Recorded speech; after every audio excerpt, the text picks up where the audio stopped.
Gabi na nung dumating ang magkapatid na Anita at Nitoy sa bahay na kanilang lola sa Guimaras. Galing pa sila sa Maynila. Kinailangan nilang lumuwas dahil sa magulong buhay nila sa Maynila. Ang kanilang ama kasi ay sangkot sa bentahan ng iligal na droga at nasa alanganin ang buhay. Ang kanilang ina naman ay pinaghahanap ng mga pulis dahil sa kasong estafa. Kaya naman bilang nakatatandang kapatid ay nagdesisyon ng dalaga. Bago pa sila madamay at mapag-initan ng mga nakasakay sa motor, gumawa na siya ng paraan para makarating sa poder ng kanilang lola Alinda. Diyos ko, buti naman at nakarating na kayo. Kanina pa ako nag-aalala na baka nagkandaligaw-ligaw na kayo. Halika kayo, pumasok kayo dito sa loob. Pagkababa ng mga gamit, Ikwento mo nga sa akin, Anita, kung ano ang nangyari sa papa at mama mo. Hindi kasi kumpleto ang kwento mo sa text eh. Si papa sa droga, si mama naman may itinakbong pera ng ibang tao. Ay Diyos ko naman, ano ba nangyari dyan sa mga magulang mong yan? Eto si Tanoy, hindi na talaga nagbago ang buhay. Nakalaya na noon, bumalik na naman pala sa ganyang gawain. Lola, ayos lang ba talaga na dito na muna kami titira? Abay, bakit naman hindi? Mga apo ko kayo. Buti pa nga kayo, kilala pa ako yung iba kong apo. Nagkatrabaho lang hindi na nakaalala. Maraming salamat po, Lola. Wala na kasi talaga kaming matatakbuhan Kayo na lang po ang alam naming malalapitan. Ay nako, wala naman yon. Ka namang ibang tao. Nung bata ka nga ako nag-aalaga sa iyo Huwag po kayong mag-alala, Lola. Habang naririto ako, magtatrabaho ako para unti-unti ko pong mabayaran yung pamasahe na inutang ko po sa inyo. Ay hindi na kailangan. Ang gusto ko, ipagpatuloy mo ang pag-aaral mo habang narito kayo. Hindi na po kasi ako mag-aaral, Lola. At bakit naman hindi? Matalinong bata ka. Sobrang mahal na kasi ang mga kurso ngayon. Parang mas maganda magtrabaho na lang ako para kahit papaano masuportan ko si Nitoy. Lalo na ngayon, wala naman na kaming magulang. Hindi ko naman din pwedeng iasa sa inyo lahat kasi alam ko nahihirapan na rin kayo magtrabaho.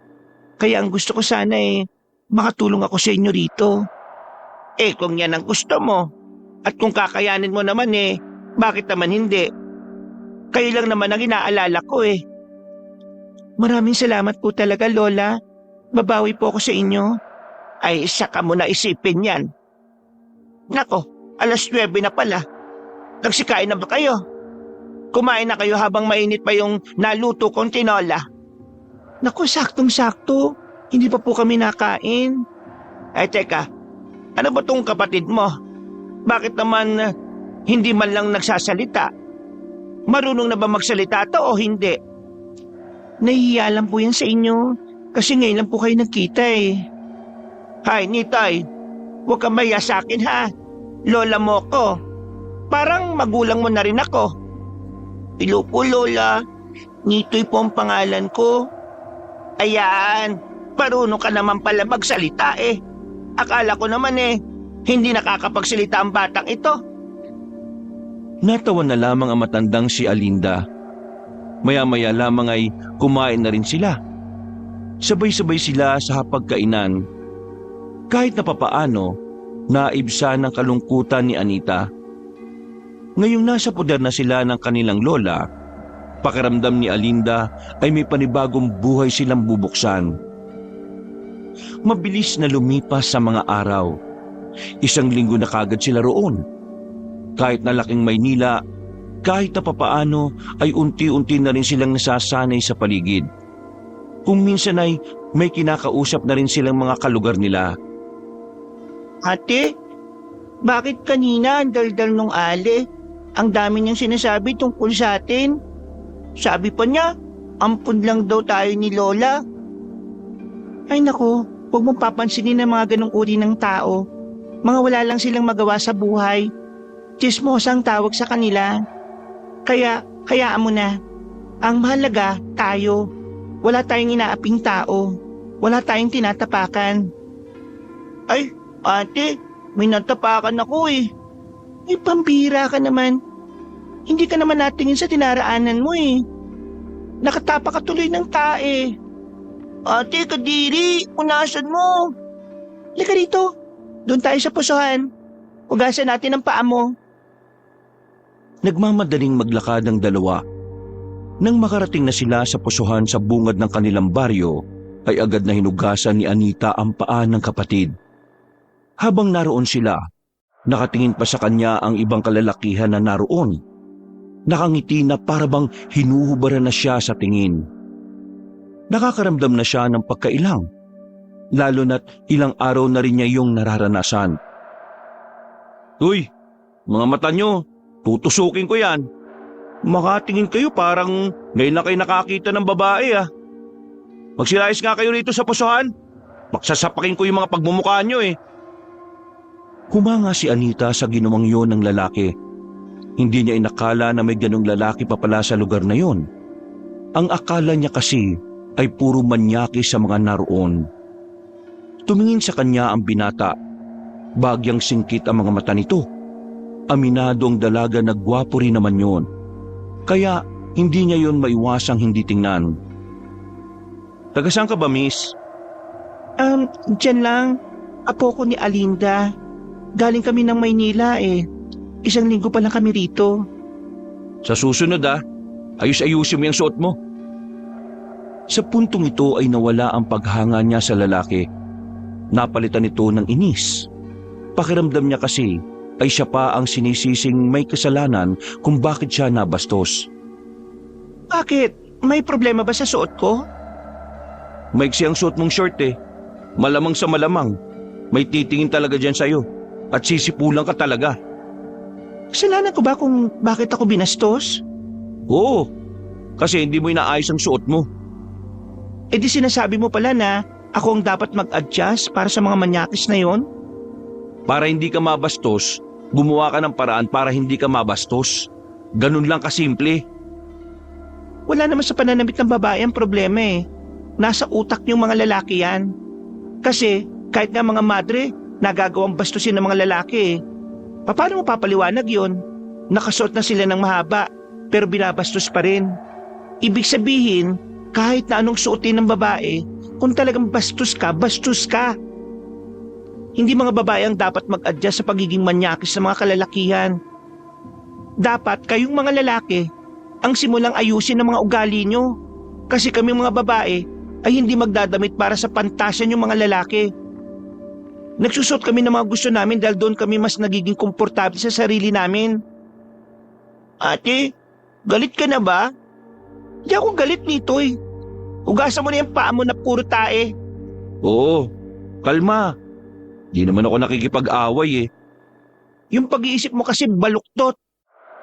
Parang gusto mo pa yatang ibalot ko ang buong katawan ko para lang wala sila makitang balat ko. Yung ba gusto mo? Sabi mo lang para sa susunod na lalabas ako. Hindi na magkasala mga lalaki sa kakatingin sa akin. Oo, teka. Bakit ka naman sumisigaw? Pinagtitingin na tayo ng mga tao rito. Huwag mo ako sigawan. Hindi mo ako kilala. Mas lalong hindi mo ako kilala. Kung alam ko lang na bulok ang mindset mo, sana hindi mo na lang ako pinagtanggol kanina eh. Ganyan pa talaga sinabi mo sa halip na magpasalamat? Ay nako, mga taga Maynila nga naman oh. Wow! Edi salamat! Sobrang salamat ah. Salamat at pinagtanggol mo ko. Tapos ako pa sinisisi mo ngayon kung bakit ako nabastos. Ay naku, ang ingay mo. Maingay talaga ako. Bakit? Akala mo porki babae ako? Masisindak mo ako? Hindi mo rin ako kilala. Hindi mo alam kung anong buhay meron kami sa Maynila. Kuya, mahirap lang po buhay namin. Huwag mo kinakausap yan. Pwede ba? Huwag mong tawagin kuya yan. Hindi kayo magkapatid niyan. Tara na, Nitoy. Ate, may tahi pa ako sa paa. Sandali. Tiningnan ni Anita ng masama ang lalaki. Nakatingin lang din naman sa kanya yon na parabang nang aasar. Mga ilang sandali lang ay naglakad na rin sila paalis. Tumingin pa sandali ang dalaga at nakita niyang nakatingin din sa kanila ang binata. Inis ang babae.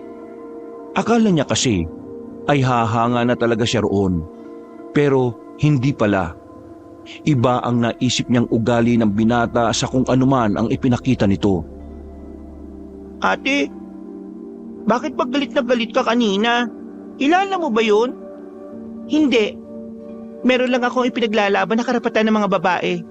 Kaya ikaw, kapag malaki ka na ha, palagi mong isipin na hindi kasalanan ng babae kung may mga manyakis na lalaki, ha? Opo, ate.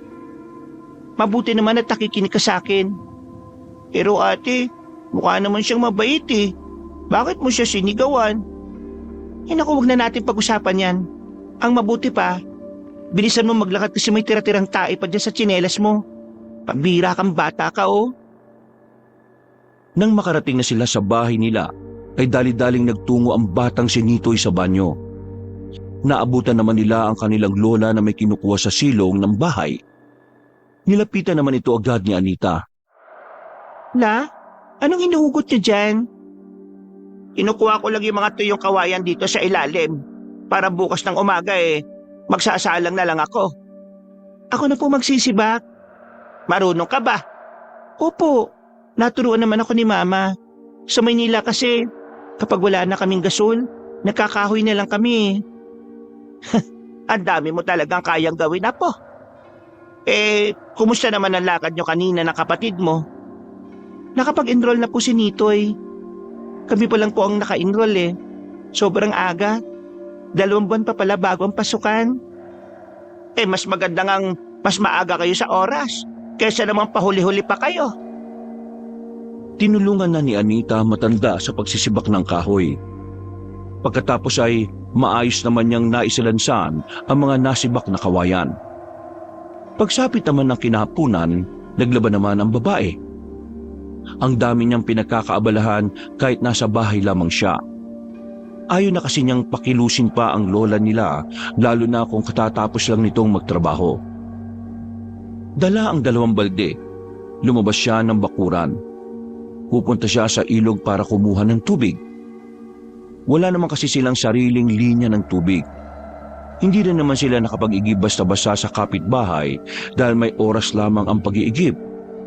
Kaya kahit kailangan maglakad ng ilang minuto para makarating ng ilog, nagtiyaga na lamang ang dalaga. Grabe, ganito pala kalayo ang nilalakad ni Lola kapag naubusan siya ng tubig sa banyo. Mabuti na lang nandito na kami. Para kahit papaano matulungan ko naman siya pagdating sa ganitong bagay. Nang marating na niya ang ilog, napagilid siya nang makitang may mga kalalakihan doon. Mga nakatambay sa batuhan. Napansin din niyang may mga daladalang yantok ang mga yon. Winasiwa sa ere at parang nag-iinsayo. Ano tong mga to? Mahawak ng espada? May ganun ba? Nang tingnan niya pa ng maigi ang mga yon, nakita niya roon ang isang pamilyar na mukha. Nag-init na naman ang ulo niya. Naroon kasi ang lalaking nakasagutan niya. Kahit na malayo, nabubwisit pa rin siya sa mukha nito. Bakit pa ako nagtatago? Kukuha lang naman ako ng tubig doon. Pakialam ko ba sa kanila? Nagmamadaling naglakad si Anita. Nang malapit na siya sa tubigan, biglang tumigil ang kalalakihan at tumingin sa kanya. Napatigil din siya. Lumapit naman sa kanya ang lalaking kinaiinisan niya. Oh, ikaw yung nakausap kong babae kanina no? Anong ginagawa mo rito? May dala akong 2 balde. May tubig sa gilid. Baka siguro kukuha ako ng bato. Sa madaling sabi, mag-iigib ako ng bato. Nagtawanan ng mga kalalakihan. Pero tumigil agad ang mga yon nang tumingin ng masama ang binata. Kayo, anong ginagawa niyo rito? Nag-iinsayo kami para sa mga aswang. Kaya huwag kang magulo. Umalis ka rito. Mga aswang? Wow! May ganun pala? Gawa-gawa? At saka, bakit mo ko papalisin dito? Inyo ba tong ilog? Miss, hindi naman talaga amin to Pero kasi itong ilog na pagkukuhaan mo ng tubig, hindi naman talaga dapat kunan ng tubig. Mukha lang malinaw yan, pero marumi yan. Doon kasi sa bandang unahan, maraming mga namatay na alagang baka. Yung iba, hindi na natagpuan kung saan. Kaya hindi ka na pwedeng kumuha ng tubig dito.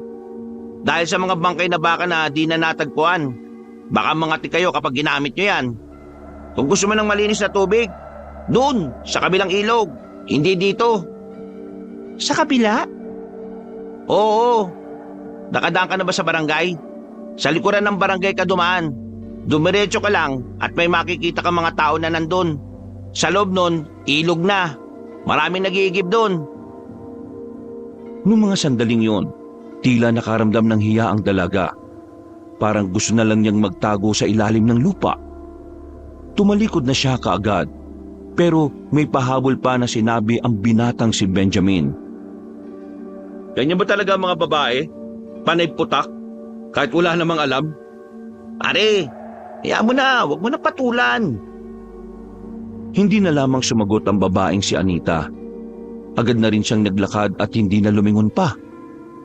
Napapahawak na lamang siya sa kanyang noo habang naglalakad. Hindi na niya napansin ang isang lalaki na muntikan na niyang mabangga. Buti na lang ay nailagan niya yun. Tumigil siya para humingi ng paumanhin. Nakatigil din ang lalaki. Pagtingin niya roon, hindi niya mapaliwanag ang kanyang nararamdaman. Para kasing bigla na lang siyang kinabahan na hindi naman niya maintindihan. Pasensya na po. Alam mo ba kung saan dito yung bahay ng albularyo? Albularyo? Hindi ko po alam eh. Bago lang po ako dito. Hindi na sumagot ang lalaki. Naglakad na rin yung palayo na parabang walang nangyari. Nagkibit balikat na lamang si Anita. Nawirduhan man siya sa nakausap niya pero hindi na lamang niya yun pinansin. Tumungo na lamang siya sa kabilang ilog. Pagdating niya roon, ay totoo nga ang sinasabi sa kanya. May mga taong naglalaba roon. Kaya dali-dali na rin siyang lumapit at nagsalok ng tubig. Nang maglakad na siya pauwi, sumakit agad ang braso niya kahit wala pa siyang isang minutong nagbubuhat ng balde. Hindi naman kasi talaga sanay ang katawan niya sa pagbubuhat ng mabigat. Idagdag pa na hindi rin naman malaman ang braso niya. Grabe, ganito kahirap ang dinaranas ni Lola kapag nag-iigib.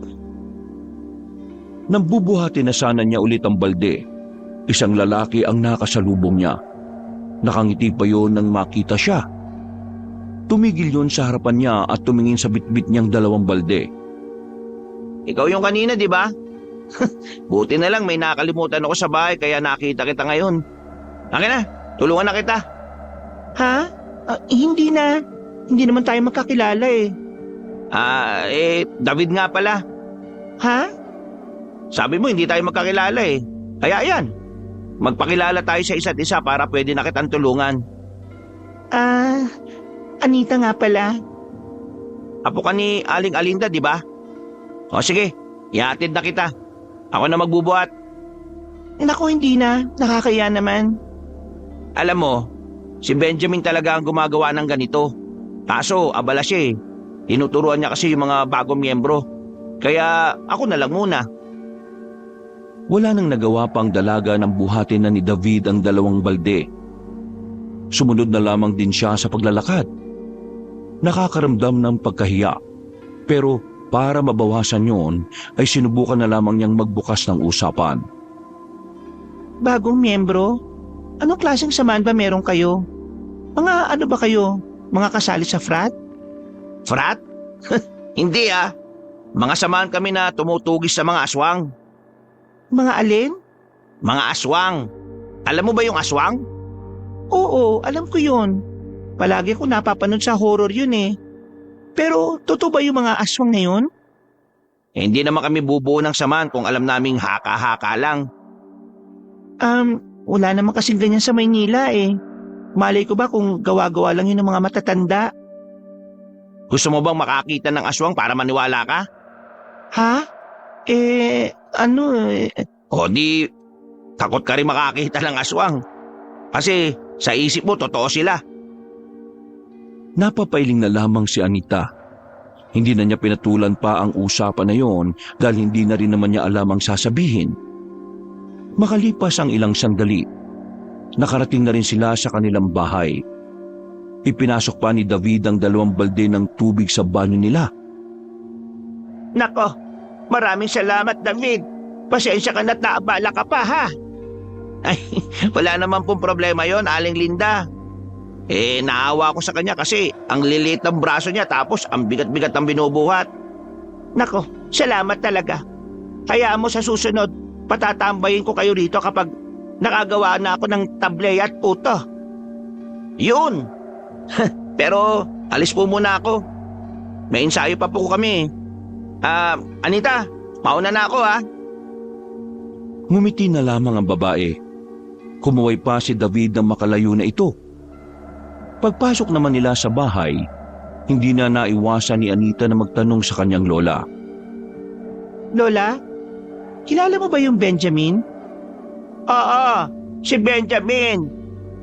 Siya kasi ang nagkukusang magbuhat ng mga tubig ko minsan. Dinadala niya talaga rito. Ay bakit? Nakausap na ba kayong dalawa? Nako, tingin ko magkakasundo kayo ng batang yon. Nakita ko po kasi siya sa ilog. Nagpa-practice lang yan to. Tanong ko lang, totoo bang para sa mga aswang yung ginagawa nila? Ay oo, kilala ang sama nila rito sa amin bilang tagapuksa ng mga aswang. Marami sa mga miyembro nila, kapwa nila kabataan. So, totoo ang mga aswang? Oo naman, totoo sila. Sino ba nagsabing hindi? Ewan ko. Nagtanong lang naman ako sa inyo kasi curious po ako. Narinig ko din po kasing sinabi ni David kanina. Akala ko nagbibiro lang siya. Ay, totoo nga yun. Kaya kayo magkapatid, wag na wag kayong aalis ng bahay paggabi ha. Lalo na kapag wala naman kayong kasamang lalaki na magtatanggol sa inyo. Mabuti sana kung kasama nyo si David o kaya si Benjamin. Si David pwede pa? Yung Benjamin? Ewan ko na lang. Bakit? Nakapag-usap na ba kayo ni Benjamin? Hindi pala. Nabanggit ko lang naman. Mabait na binata si Benjamin. Sigurado magkakasundo kayong dalawa. Napapailing na lamang si Anita. Iniisip pa lang kasi niyang magkaibigan sila ng lalaking nakasagutan niya ay parang hindi na niya kaya. Iritang-irita pa naman siya sa mga ganong klase ng lalaki. Mabilis na lumipas sa mga araw. Dumating na rin ang araw ng pasukan ng mga bata. Kagaya ng ipinangako ng dalaga, habang wala pa siyang matinong trabaho, ay ihahatid sundo niya si Nitoy sa eskwelahan. Wala namang problema doon ang kanyang lola. Gusto rin naman ni Aling Linda yon dahil naninibago pa si Nitoy sa lugar. Isa pa, kailangan din ni Nitoy ng makakasama dahil wala naman tricycle na masasakyan doon. Nilalakad lang kasi ang eskwelahan mula sa kanila. Kaya medyo malayo yon. Nitoy, bilisan mo kumilos. Magliliwanag na malayo-layo pang lalakarin natin. Diyos ko ka talagang bata ka. Nakatulala ka pa. Ako na nga magsusuot ng medyas mo sa'yo. Ate, antok pa po ko Hoy Nitoy, hindi ka pwedeng tatamad-tamad no? Di ba sabi mo paglaki mo bibili ka ng maraming sasakyan? Hindi mo magagawa yon kung ngayon pa lang hindi ka na nagsisipag. Bakit sabi ng mama ng classmate ko, okay lang walang diploma basta may diskarte? Alam mo, may mga taong kahit na anong gawing diskarte sa buhay, nahihirapan pa rin makabangon. Sila yung mga taong hindi napagkaitan sa maraming bagay. Parang ganun din tayo, kasi maraming wala sa atin Kaya sa mga kagaya natin, hindi lang dapat diskarte meron tayo. Dapat meron tayong kasangkapan para makalaban sa buhay. Yung diploma, edukasyon at kaalaman, yun ang pinakamabisang sandata para lumaban sa hamon ng buhay natin. Diskarte? Tama naman na dapat meron ka nito. Pero kung diskarte lang ang meron ka at wala kang kaalaman sa mga bagay na dapat natutunan mo bilang tao, mas mabagal ang pag-usad mo. Pero kung may pinag-aralan ka, may tinapos ka, mas maraming pinto ang nakabukas para sa'yo. Mas maraming opportunity. Kung puro lang diskarte ang meron ka, mabibilang mo lang sa daliri ang mga oportunidad na naghihintay. Kung minsan pa nga, wala. At para magkaroon, kailangan mo pang makipag-agawan sa iba. Pero kung may tinapos ka at may diploma ka, oportunidad na ang lalapit sa'yo. Lalo na kapag ginalingan mo sa pag-aaral. Ang dami mong sinabi, ate. Hindi ko na maintindihan. Maintindihan mo rin balang araw. Ay nako, hindi pa naman niya maintindihan. Dapat hindi ko na lang sinabi, ang haba-haba. Tama ang ate mo, Nitoy. Hola, akala ko ba alas 6 ka pagigising? Alas 5 pa lang ah. Ay sa buhay, ang mga may kaalaman ang palaging nakakalamang sa kahit na anong aspeto. Ang mga madiskarte, nautakan pa rin ng matatalino.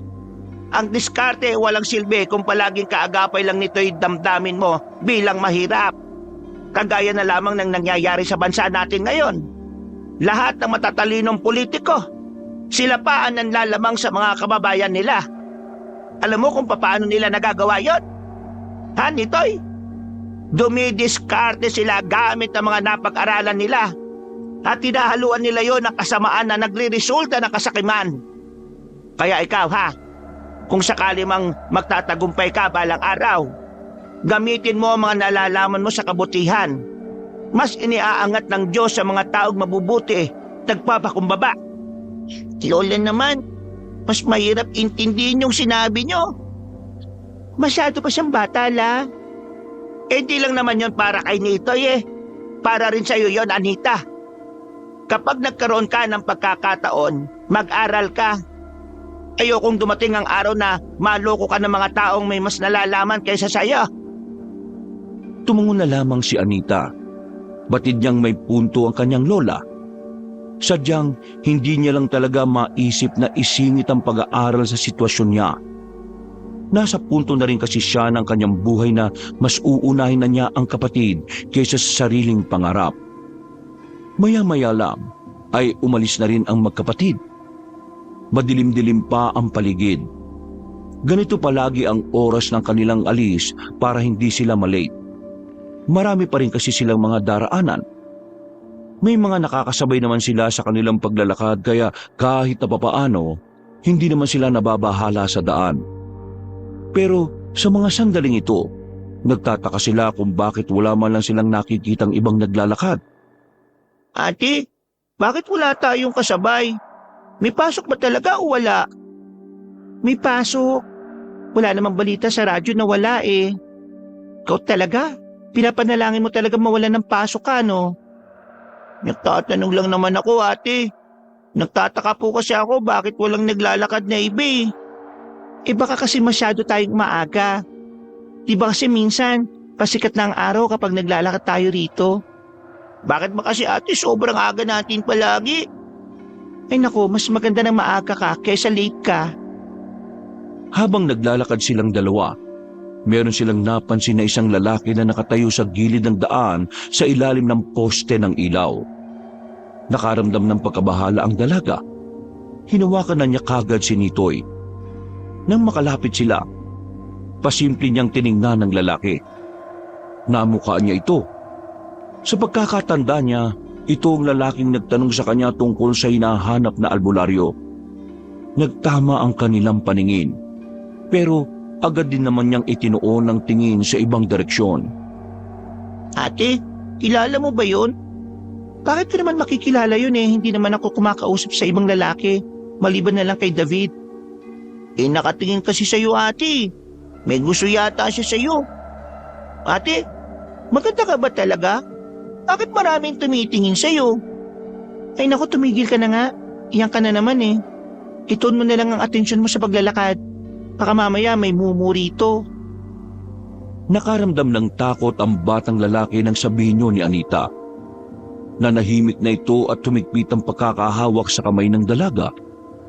Makalipas ang kalahating oras, narating na rin nila ang paaralan. Kakaunti pa lang ang mga estudyanteng naroon, pero iniwanan na niya ang kapatid sa loob. O ano, uwi na ako. extra pa ako sa palengke para may baon ka na ng pang isang linggo. Huwag kang gagawa ng kalokohan ha.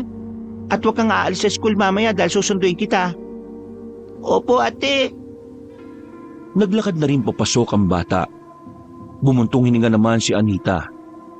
Pero kahit na papaano ay natutuwa siya dahil kahit wala na sila sa Maynila, nagagawa pa rin makasabay ni Nitoy sa pag-aaral. Sinimulan na ulit niyang maglakad. Sa hindi inaasahang pagkakataon, nakasabay niya si David at Benjamin. Meron kasing hinatid ang dalawang binata. Hindi na nga sana niya kakausapin ang mga yon, kaso masyadong makulit si David sa kanya. Uy! Magandang umaga, Anita! Sabay na tayo maglakad ha.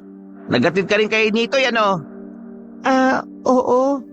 Eh kami naman, naghatid sa kapatid ko at sa pamangkin nitong si Benjamin. Ganun ba? Anita, gusto mo bang sumama sa Sabado? Meron kasi kaming libreng seminar. Ititipon namin yung mga residente. Pagbibigay kami ng kaalaman tungkol sa mga aswang. Para naman, aware sila kung ano mga nilalang na yon. Ganyan ba talaga siniseryoso ng mga tao sa atin ang tungkol sa mga aswang? Oo naman. Dati kasi, may nangyari na talagang umukit sa utak ng lahat. Ayaw na namin mangyari ulit yun. Kaya yung mga bagong henerasyon ngayon na residente, dapat may alam para hindi sila mangmang tungkol sa mga salot na nilalang na yun. Ano? Sama ka rin ha? Wala namang masama kung makikinig ka. Libre lang yun, walang bayad yun. Sige, titingnan ko. Wala naman sanang problema kay Anita na sumama sa mga seminar. Nasanay din naman kasi siya sa Maynila sa mga ganoong klase ng ganap. Hindi lang talaga siya sanay na ang mga hindi kapanipaniwalang bagay ang pag-uusapan sa ganoong pagtitipon. Lalong-lalo na ang aswang. Naninibago siya sa sistema. Kakaiba kasi ang kulturang meron ng baryo na kinalalagyan niya. Tahimik lang siya habang naglalakad sila. Si Benjamin ay ganun din. Nakabalik naman sila ng baryo nang walang nangyayaring pagtatalo. Maraming salamat David sa pagsabay sa akin sa pag-uwi. Ay, wala yun. Hindi naman ibang tao sa amin si Aling Linde. Di ba pre? Oo, mabait kasi si Aling Linde. Hindi kagaya ng iba dyan. Nagpaparinig ka ba? Oo, tama na. Masamang nag-aaway. Tara na pre. O paano? Una na kami Anita. Napapailing na lamang ang babae. Sa mga sumunod na araw, naging maayos naman ang takbo ng kanilang buhay. Kahit na papaano ay kumikita naman si Anita sa pagtitinda sa palengke. Umi-extra siya sa kakilala ng kanyang Lola Linda. Kahit na medyo abala sa pagtitinda, ay hindi naman niya napapabayaan ng kanyang kapatid. Kahit na nakakapagod, hatid sundo pa rin niya ang bata. Isang beses, dahil nagkaroon siya ng kaunting problema sa pagtitinda, 6:00 na siya ng gabi nakaalis para sunduin ang kanyang kapatid. Mas lalo siyang kinabahan nang malaman na wala na sa eskwelahan si Nitoy. Pero laking pasalamat na lamang niya nang maabutan niya ang bata na naglalakad sa gilid ng daan. Nagulat pa nga ito nang lapitan niya. Baka sa mukha ng bata ang pagkataranta. Ano ka ba naman? Di ba sinabi ko sa'yo na huwag kang aalis kapag hindi pa ako nakakarating sa school ninyo? Ate, yung lunch bag ko, nabitiwan ko eh. Ha? Saan mo nabitiwan? Doon sa isang nakakatakot na baryo. Ha? Ano pinagsasabi mong bata ka? Ate, kanina, kasama ko yung mga kaklase kong naglalakad kami. Tapos sabi nila, punta raw kami sa nakita naming daan. Tapos, nung nandun na kami, bigla nila akong iniwan. Yung pamangkin ko ni Kuya Benjamin ang pasimuno eh. Ay naku, makulit talaga yung pamangkin niya eh. Manang-mana sa tito niya. Ay, naiinis na ako dyan. Tapos ate, may narating pa akong baryo. Nakakatakot po yung baryo eh. At teka, paano nakakatakot ba yung sinasabi mo? Nakakatakot kasi nakakarinig ako ng mga kakaibang tunog. Para pong mababangis na hayop. Para silang mga gutom na gutom eh. Parang yung Aso nila Aling Papita na si Brownie kapag aagawan ng pagkain. Gumaganto sila ate oh. Gumaganito oh. Akala ko po nung una, mga hayop lang po sila eh. Pero nung sumilip ako ate, nakita ko po yung mga mukha nila. Bakit po ibang mukha nila ate? Hindi po sila basta pangit lang po eh. Parang monster po sila ate. Basta, huwag mo na lang isipin yan. Kasi baka ano lang naman sila, baka Halloween party nila, naka-costume lang. Pero ate, wala pa naman pong araw ng patay eh. Malay mo, advance sila dito. Ate, nakakatakot po talaga sila. Nasa mo ba naiwan yung lunchbox mo? Hindi natin pwedeng pabayaan na lang yon. Bigay sa'yo ng lola mo yon. Pinaghirapan niyang pagbili nun. Ituturo ko ba sa'yo ate kung saan? Malimang, alam nga namang hulaan ko. Nakakatakot kasi bumalik to ate. Kailangan natin balikan kasi kapag nalaman ni lola na nawala mo yon, baka mamaya malungkot yon. Baka mamaya isipin niya, hindi mo yung pinahahalagahan. Halika, ituro mo sa akin. Hindi tayo uuwi kung wala yon. Pero ate, nakakatakot nga po talaga. Akong bahala. Kasama mong ate kaya hindi ka dapat matakot. Kahit na natatakot ang batang si Nitoy, wala siyang magawa kundi balikan ang lugar na natuklasan ito. Nasa 5 minutong lakaran lang. Natanaw na nila ang isang daan. Unang tingin pa lang ni Anita, masasabi na niyang walang gaanong dumadaan doon. Kung hindi kasi dahil sa mga barrier sa gilid, hindi niya malalaman na daanan pala yun dahil sa mga halaman na gumagapang na sa lapag. Diyan ate, diyan po sa daanan na yan. Pumasok po kami diyan. Tapos, konting lakad lang, may nakita na po akong lugar. Maraming kabayan po. Banda doon po sa mga halamanan, doon ko po nabitawan po yung lunchbox ko. Sige, tara. Pwede po ate, dito na lang ako. Anong dito ka na lang? Delikado ko mag-isa ka rito. Hindi kita iiwan. Tara.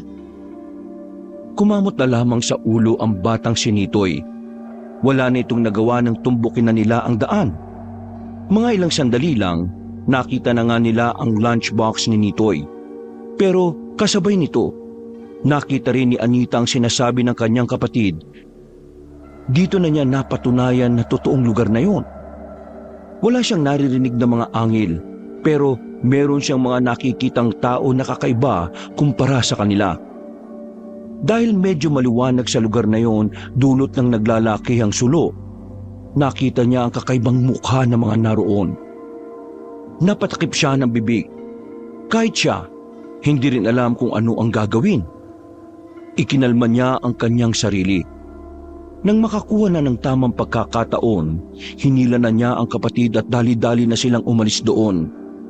Tinakpan niya rin ang bibig ni Nitoy para hindi na ito makapagdaldal. Nang makalayo na sila, ay saka lamang niya yon pinagsalita.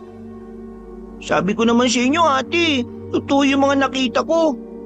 Ate, sa tingin mo, ano kayang klaseng tao sila? Huwag na muna natin pag-usapan yan. Umuwi na lang muna tayo.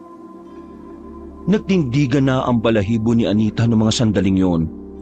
Hindi niya inakala na siya mismo ang makakatuklas na totoo nga ang sinasabi ni David. Na tunay na nabubuhay ang mga aswang sa probinsya ng Guimaras. Buti na lang nandito na kayo. Akala ko kung ano na nangyari sa inyo eh. Ipapahanap ko na sana kayo kina Benjamin at David. Ano ba? Ginabi na kayo ha? Pasensya na la. Kanina kasi sa palengke, nagkandalito-lito na ako sa benta, pero naayos ko naman. Kaya nga lang, nagsayang ako ng oras kaya nahuli kong sunduin itong si Nitoy. Ay, ganun ba? Sa susunod kapag ganyan, magsabi ka na lang sa akin. Puntahan mo ako sa pwesto ko para ako na lang ang susundo kay Nitoy. O kaya ipapasabay ko na lang kay Benjamin. Lola, may nakita po kaming pangit na muka. Nakakatakot. Nitoy, di ba sinabi ko na sa'yo na hindi ka dapat nanlalait ng kapwa mo? Masama yun. Ate, yung sasabihin ko po kasi, nangangatwiran ka pa kahit mali ka. Sige na, pasok na sa loob at magpalit ng pambahay. Lalaban ko na yung uniform mo. Kumakamot na lamang sa ulo ang batang si Nitoy. Naupo na lang siya sa gilid. Bumuntong hininga at saka sumandal sa dingding. Sigurado ka bang ayos ka lang? Opo, La. Pagod lang. Natataranta na kasi ako kanina kasi ginabi na kami. Pero ayos lang ako. Sigurado ka bang walang ibang nangyari? Wala naman po. Bakit po? Wala naman. Tinatanong ko lang. Baka kasi nagdilihim ka na naman. Yung pambabastos nga sa'yo ng mga kalalakihan nung nakaraan hindi mo sinabi. Hindi ko pa malalaman kung hindi sinabi ng kapatid mo. Huwag ka mag-alala. Pinagsabihan ko na ang mga lalaking yon.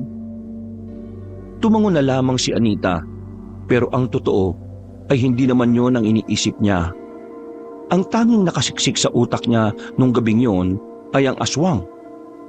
Malakas kasi ang hinala niya na ang nakita nila ay mga lihitimong aswang na siyang binabanggit ng 2 binata. Napuyat kakaisip si Anita.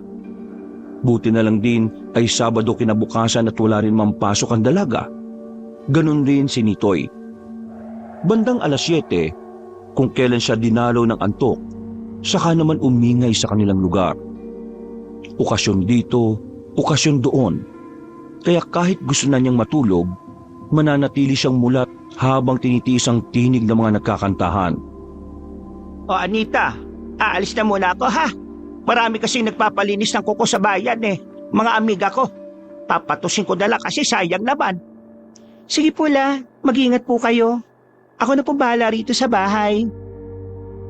Wala pang 5 minutong nakakaalis sa matanda, dumating naman si David at Benjamin.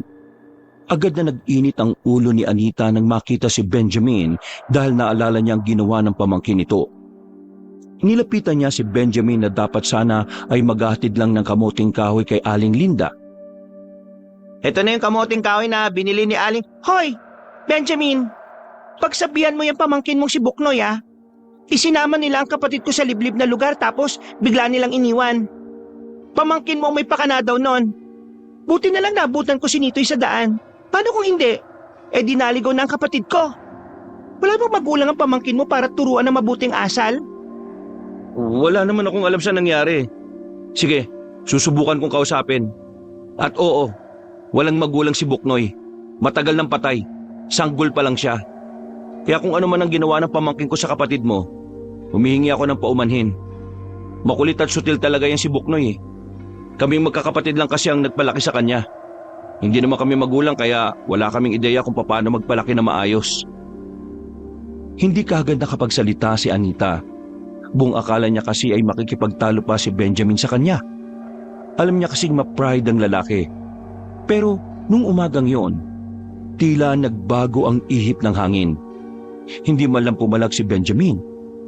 Matapos ilapag ng lalaki ang kamuting kahoy sa gilid ng pinto, ay umalis na rin yon. Ganyan si Benjamin kapag alam niyang siya ang may mali. O kapag alam niyang hindi na dapat siya mga tuwiran. May nasabi ba ako mali? Wala naman. Bakit? Nag-aalala ka, no? Hindi Ay, naiba tayo. Pupunta ka ba mamaya? Gabi yun. Sama ka na. Para magkaroon ka ng ideya sa mga aswang. Kasi malay mo, anumang araw ngayong buwan bigla na lang may magpakitang aswang. O baka mamaya, biktimahin ka. Kapag may alam ka sa kanila, alam mo na rin ang gagawin mo. Hindi naman sa sinasabi kong magpakita sa'yo pero gusto ko lang ding maging handa ka. Kailan ba huling may nagpakitang aswang dito? Matagal-tagal na rin. Siguro yung uli, hindi pa buo yung grupo namin. Pero ang sabi ni Mang Pepe, baka nagmumuni-muni lang daw ang mga aswang. Nagpaparami. O kaya nagpaplano. Tapos isang araw bibiglay na lang yung mga tao. O baka palihim na gumagawa ng paraan para sakupin tong baryo natin. Pati na rin ang ibang parte ng Guimaras. Sa hindi malamang dahilan, naramdaman na lamang ni Anita ang pagtindig ng kanyang mga balahibo. Bigla siyang nilamig kahit na mainit naman ang umagang yon. Kapag naalala niya kasi ang itsura ng aswang na nakita niya, lumalakas ang tibok ng kanyang puso. Nararamdaman niya ang takot na nararamdaman ng batang si Nitoy. Mamaya 6:00 ng gabi, asahan kita Nagdadalawang isip ang dalaga kung pupuntahan niya ba ang sinasabi ni David. Kahit kasi naniniwala na siya sa aswang, natatakot siya na baka madamay siya sakaling makita ng mga nilalang na yun ang pagtitipon. Pero sa kabilang banda, kinakain din siya ng kanyang kuryosidad kung ano nga ba ang maaari niyang matutunan tungkol sa mga aswang. Kinagabihan, dumating na ang kanyang lola. Nagpaalam siya rito at pinayagan din naman siya kaagad.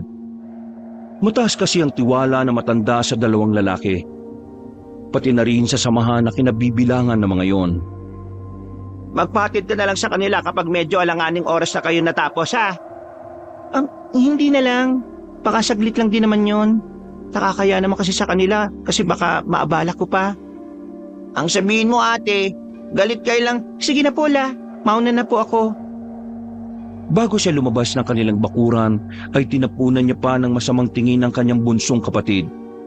Napakamot na lamang sa ulo ang bata. Maya-maya lamang, nakarating na rin ang babae sa ilog kung saan idinaraos ang sinasabing seminar. May mga tent na nakalatag doon. May mga upuan din na mahahaba na yari sa katawan ng nyog. Nice! Sabi ko na nga ba, pupunta ka eh.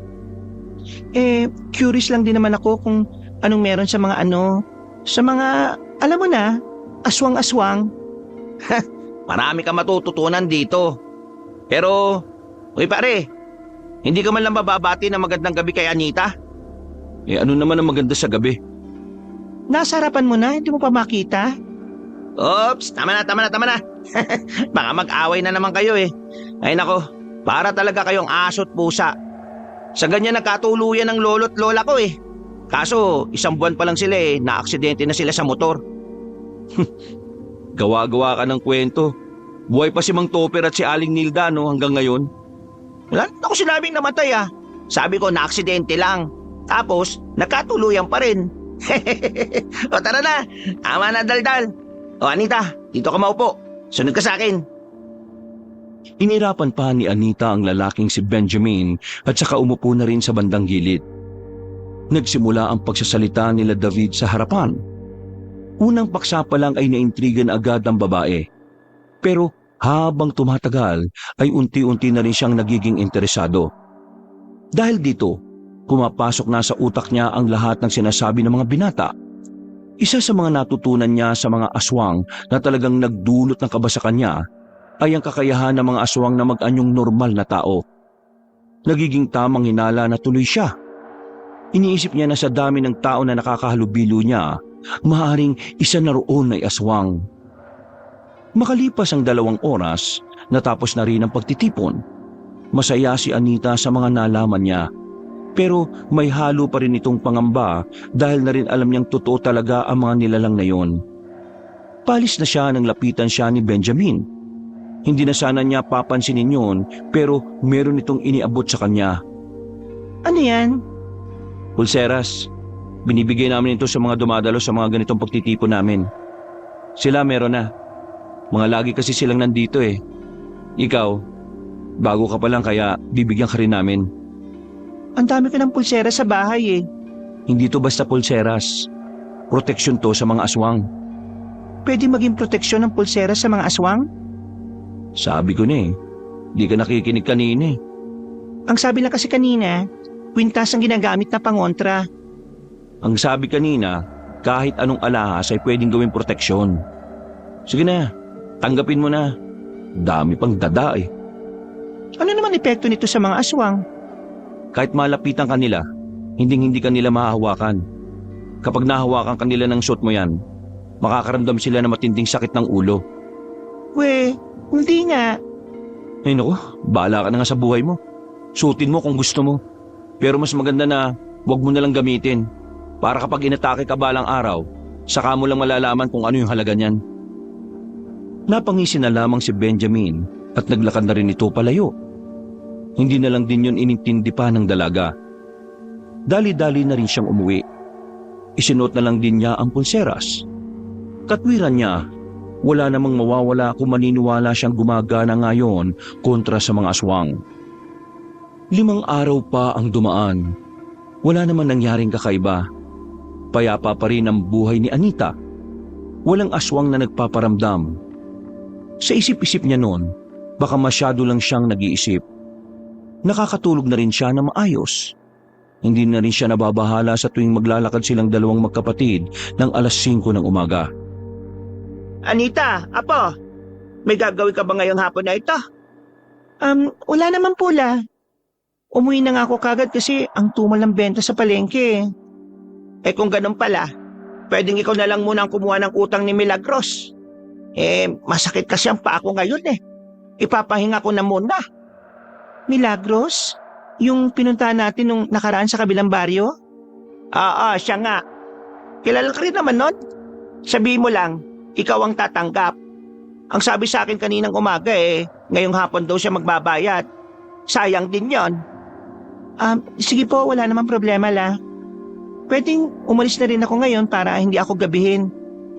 Ate, sama! Maniningil lang ako ng pautang ni Lola. Huwag ka nang sumama. Magbasa ka na lang dyan ng libro mo. Sige na ate, sama na ako. Wala akong magawa eh. Sige na po. Hindi rin naman ako makapaglaro kasi wala po akong kalaro dito. Sama na ako ate para makalabas din naman ako. Ay nako, bawal ang bata doon. Isa pa, maglalakad tayo ng pagkahaba-haba.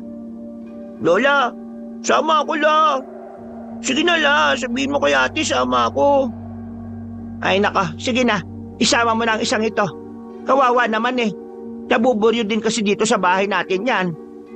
Oh, sabi ni Lola ate sama daw ako La, baka magturo lang yan dun eh. Mabawasan pa yung perang masisingil ko. Ay Nitay, isasama ka ng ate mo pero huwag kang magpapabili ng kung ano-ano ha. Wala tayong pera. Yung pera masisingil panggastos natin dito yan sa bahay. Opo la, hindi po ako magpapabili ng kahit na ano. Ayan, sama mo na yan. Bumuntong hininga na lamang si Anita, pero wala na rin siyang nagawa kundi isama ang kapatid. Hindi rin naman kasi niya ito matiis. Habang naglalakad, Nitoy, ayaw ko na makulit doon ha. Pakasalip na makasingil tayo, mairita sa atin si Aling Milagros. Mainitin pa naman daw ang ulo nun. Kumakain daw yun ng bata. Ha? Kumakain ng bata si Aling Milagros? Di, aswang po pala yun, ate. Ay naku, huwag kang nga magsalita ng ganyan.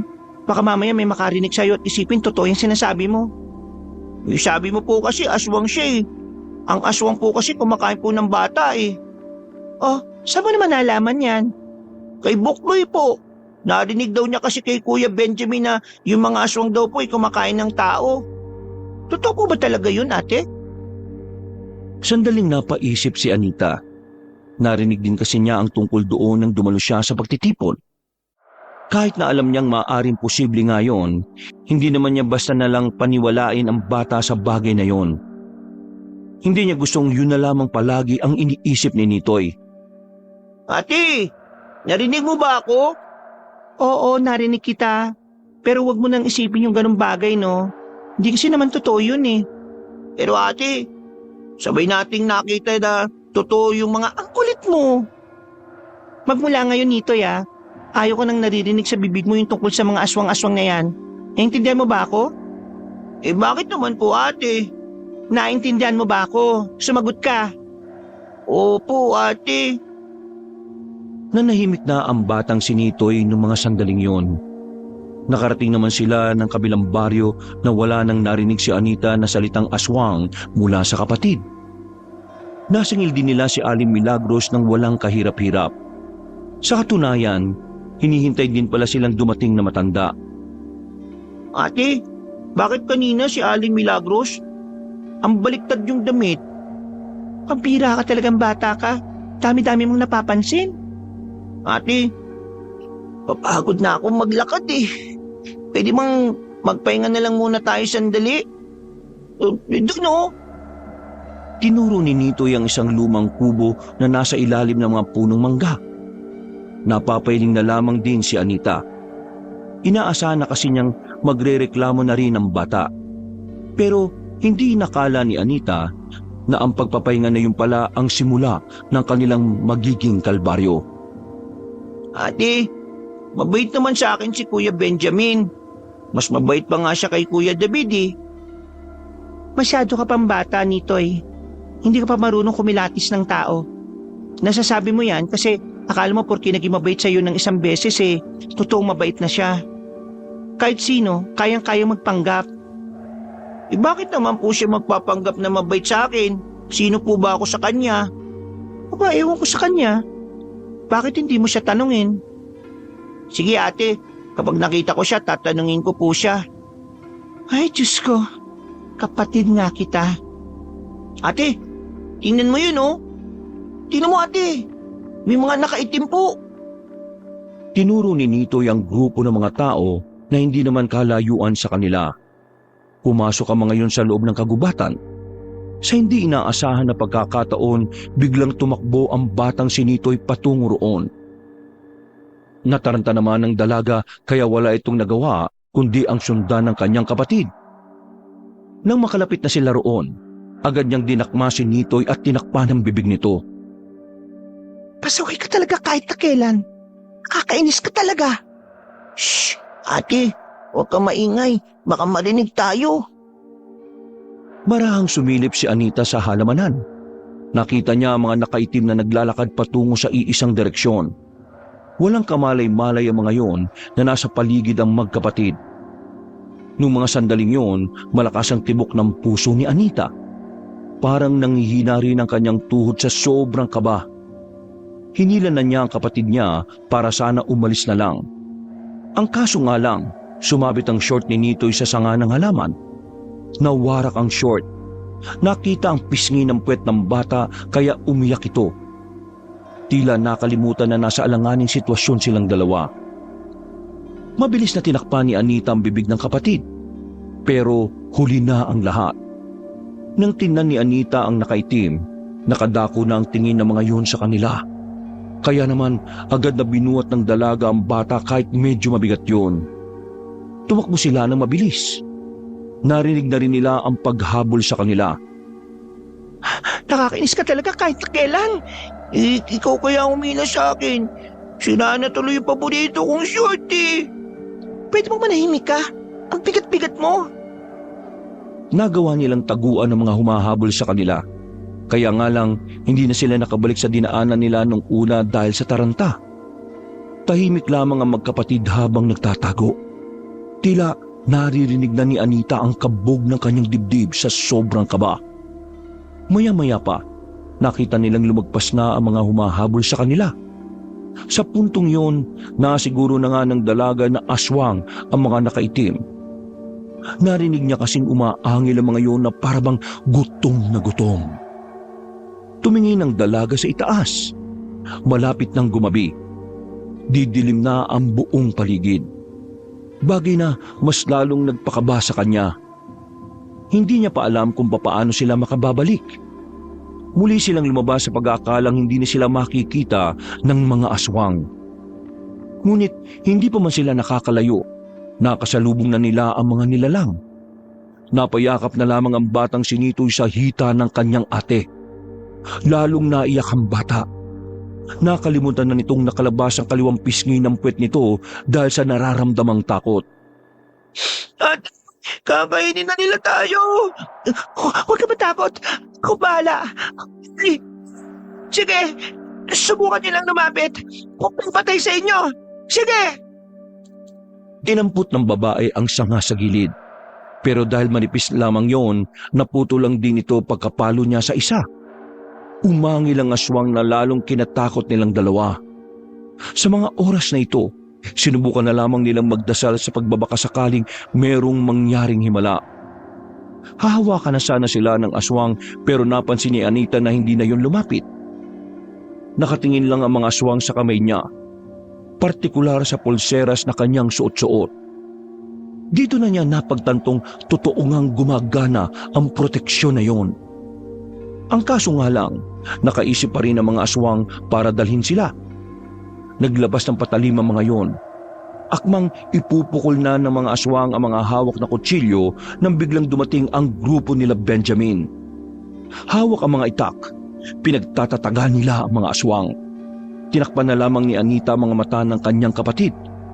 Masyado kasing marahas ang nasasaksihan nila. Pumapalag ang mga aswang, pero dahil sa kahusayan na pinapakita ng grupo ni Benjamin ay agad na napaatras sa mga aswang. Habulin nyo! Patayin nyo! Ano? Nasaktan ba kayo? Hindi naman. Wala kaming galos. Maraming salamat dumating kayo. Buti na lang kamo, nagro-ronda kami ngayon sa gubat. Nakaabot kami rito dahil sa mga bakas ng aswang eh. Ano ba nangyarit napatpat kayo rito? Ang layo na nito ah. Naningil lang kasi kami sa kabilang baryo. Tapos pauwi na kami. Itong batang to nakakita na naman ng nakaitim. Tapos, bigla na lang tumakbo papunta doon. Alangan namang hayaan ko to. Kaya ayan, napatpat kami rito. Hinabol nila kami. Ate, uwi na tayo. Kita puwet ko eh. Ano naman ang nangyari dyan? Bakit nakadungo yung puwet ng batang yan?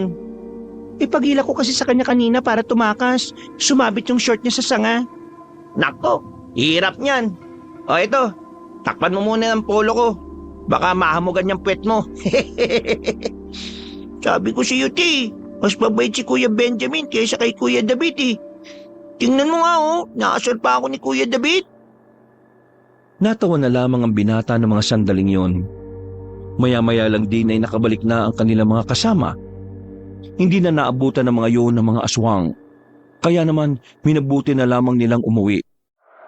Nang makarating na sila sa kanilang baryo ay saka lamang napanatag ang kalooban ni Anita. Nakahinga na rin siya ng maluwag. Sa susunod wag niyo nang papansinin ng mga bagay na alam niyong hindi pangkaraniwan. Mapapahamak lang kayo.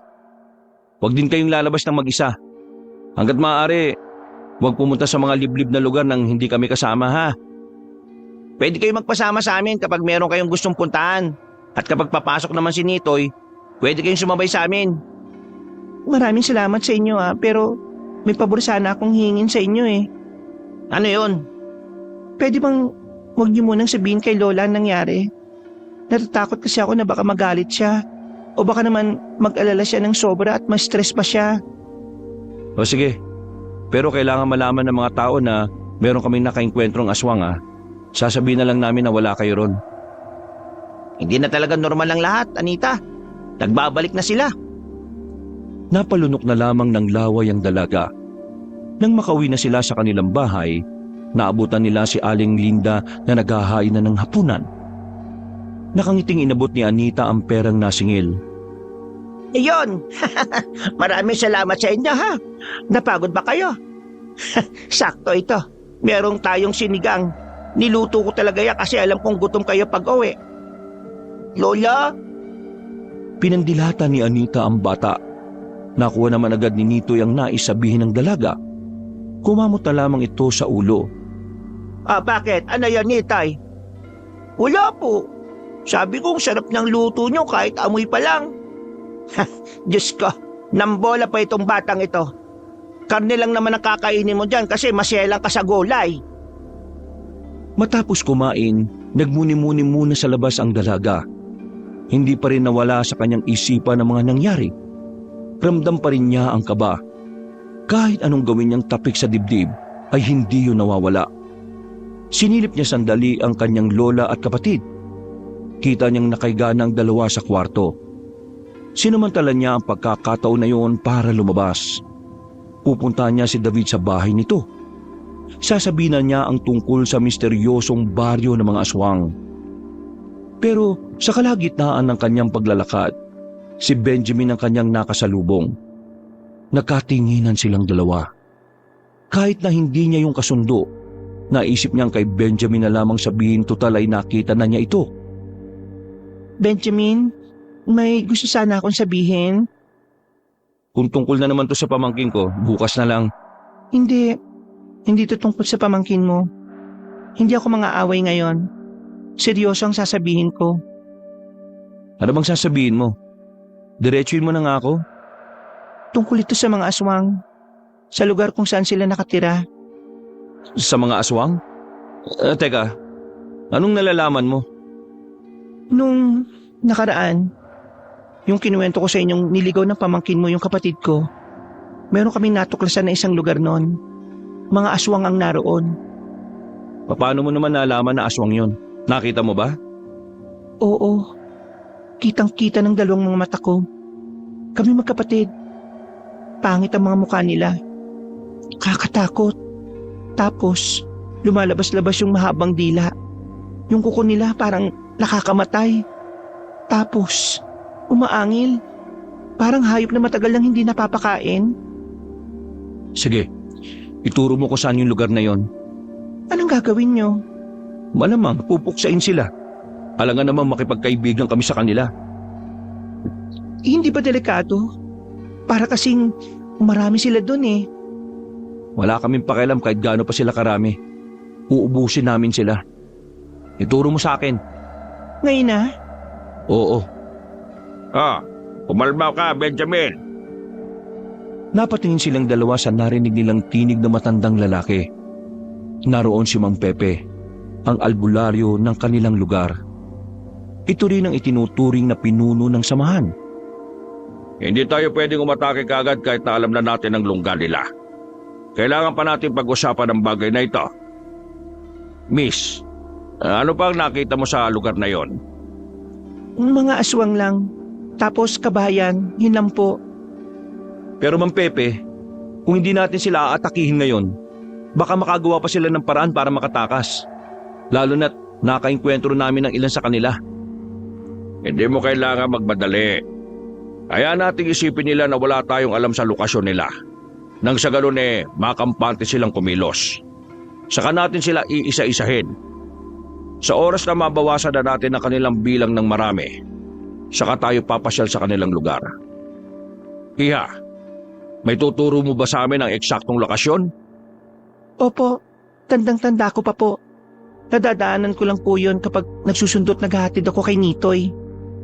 Kung ganun sasamahan mo kami kapag dumating na ang tamang araw para puntahan namin ang sinasabi mong baryo. Nang pumayag ang dalaga sa gustong mangyari ni Mang Pepe, alam niyang maaaring malagay sa alanganin ang kanyang buhay. Pero naisip niya rin kasi na kung wala naman siyang gagawin, baka dumating lang din ang puntong sila rin ang mabiktima.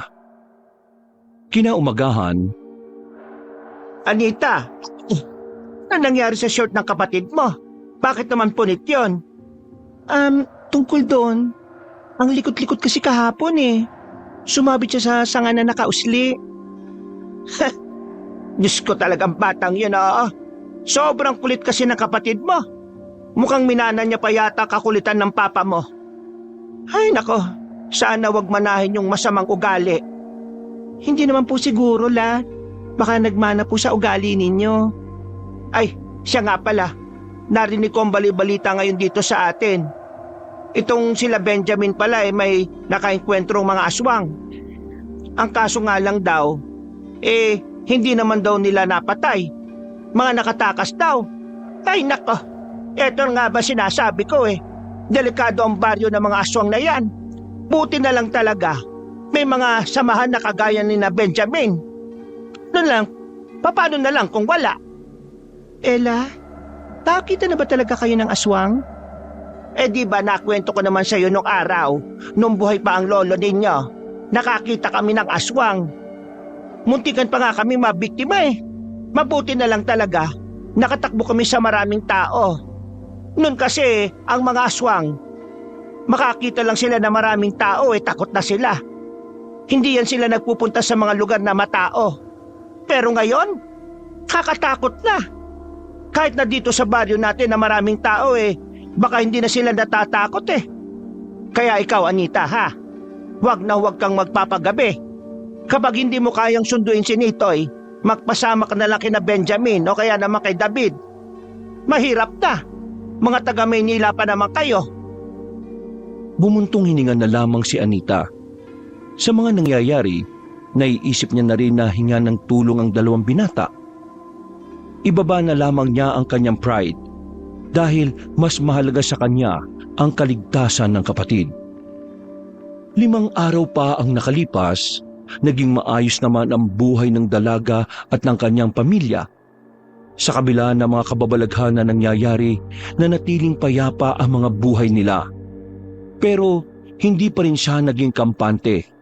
Kaya naman Tuwing papasok si Nitoy ay nakikisabay na ito kay David o kaya naman minsan kay Benjamin.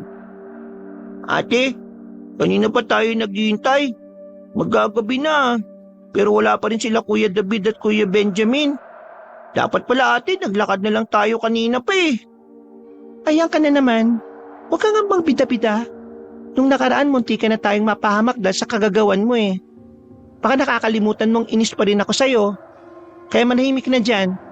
Maghihintay tayo rito. Hindi tayo aalis hanggat wala sila. Baka po kasi hindi naman tayo susunduin eh. Kasi hindi naman po pumasok si Buknoy.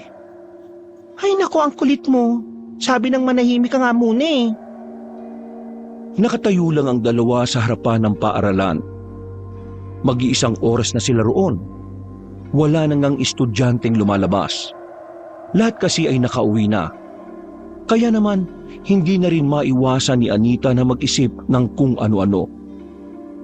Maya-maya pa, may dumating na tricycle.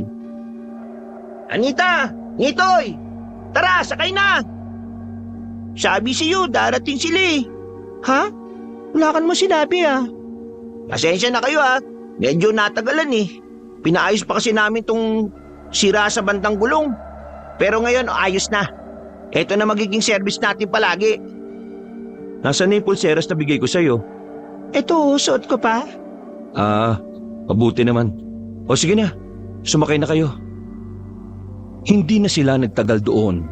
Agad na rin silang sumakay sa tricycle. Tahimik lamang nilang tinahak ang daan. Madilim na ang kanilang tinatahak. Sa mga nakalipas na araw kasi, nasira ang ibang poste ng ilaw dahil sa dumaang malakas na ulan. Hindi tuloy maiwasan ni Anita na mabahala. Dahil sa mga nagtataas ang puno sa daan, pakiramdam niya ay may mga aswang na nag-aabang sa kanila. Nang biglang namatay ang makina ng tricycle. O pre, ano nangyari? Naku po, nasira na naman yata pre yung makina. Ha? Akala ko ba ayos na yan? Akala ko nga kasi kakayanin pa eh. Kaya yung gulong lang yung pinaayos ko kanina. Ay sus, pambihira ka naman oh. Ano gagawin natin? Maglalakad na lang ba tayo? May dalawa tayong pwedeng gawin. Una, maghintay na may dadaan na sasakyan. Pangalawa, sasakay kayo ni Nitoy sa tricycle. Tapos, itutulok namin ni Benjamin hanggang sa makarating tayo sa atin. Ha? Seryoso ka ba? Ang layo pa natin no? Sige nga, anong magandang paraan? Di tayo pwedeng maglakad pre. Hiniram ko lang to sa tiyuhin ko. Alam nga namang iwan natin tong tricycle na to dito. Si Nitoy na lang ang sasakay. Tutulong na lang ako sa pagtutulak. Uy, di pwede no? Babae ka eh. Baka hindi mo kayanin. Ganyan ba kahinat kababa ang tingin nyo sa aming mga babae? Hindi naman sa ganun. Inaalala ko lang yung katawan mo. Baka kasi mabigla ka at magkasakit ka. Kaya ko naman eh. Hindi naman ako lampa. At saka nakakaya kung pati ako nasa loob. O sige na, pagbigyan mo na siya. Gusto niya yan eh. Tatlo silang nagtulak ng tricycle. Kayang-kaya naman nilang itulak ng mabilis dahil hindi naman yon gaya ng kotse na sobrang bigat. Pero habang ginagawa nila yon, isang panganib pala ang nakaamba sa kanila. Bigla na lamang kasing may lumitaw na lalaki sa gitna ng daan. Matangkad na lalaki. May kalakihan ng katawan nito. Nang matutukan ng ilaw ang tricycle noon, nakilala ito ni Anita. Ikaw nga yun. Anong ginagawa mo? Bakit mo kami hinaharangan? Ikaw ang anong ginagawa mo? Bakit mo kasama mga yan? Hoy, magkakilala ba kayong dalawa? Hindi ko siya kilala, pero minsan niya na akong pinagtanungan kung nasa nakatira yung albularyo ng baryo natin. Aswang ka! Akala ko hindi nyo malalaman kagad eh. Totoo nga sinabi ng mga kasamaan ko, may angking husay din kayo. Meron pa silang hindi nasabi sa'yo. Hindi nila binanggit na pwede kang mamatay kapag nakaharap mo kami.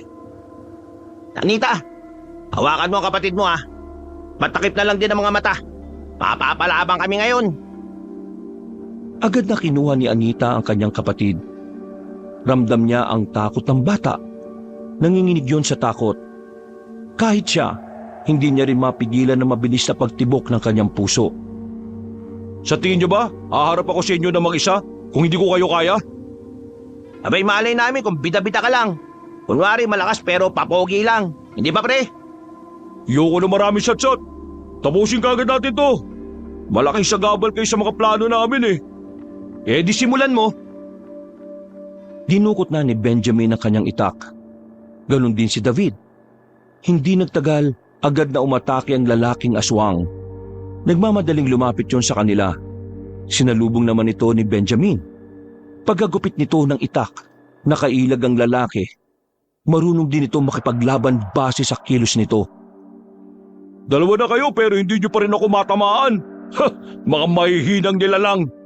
Masyado ka madaldal no? Nang si David naman ang lumapit, magkakasunod na hagupit ng itak ang ginawa nito. Dahil sa agresibong pag-atake ng binata, nagawa na nitong patamahaan ng aswang. Agad din namang rumispondi si Benjamin. Pagtaga nito, tinamaan nito ang kalaban nila. Sirit agad ang dugo sa braso ng aswang. O ano? Palag? Hindi na kontento si David. Wala itong sinayang na pagkakataon. Inatake niya lang ng inatake. Ang hindi alam ng aswang ay sinasadya lamang ito ni David para magkaroon ng mas magandang pagkakataon si Benjamin. Maya-maya pa, nahiwa ni Benjamin ang aswang sa bewang. Dahilan para mapatigil ito at pansamantalang dumistansya. Gusto ko malaman ang pangalan mo. Para bago ka mabatay, mas madali kita matatandaan na minsan may pinasilang akong mahina na kagaya mo. Dado pangalan ko. Dado ang pangalan ng aswang na papas lang sa'yo.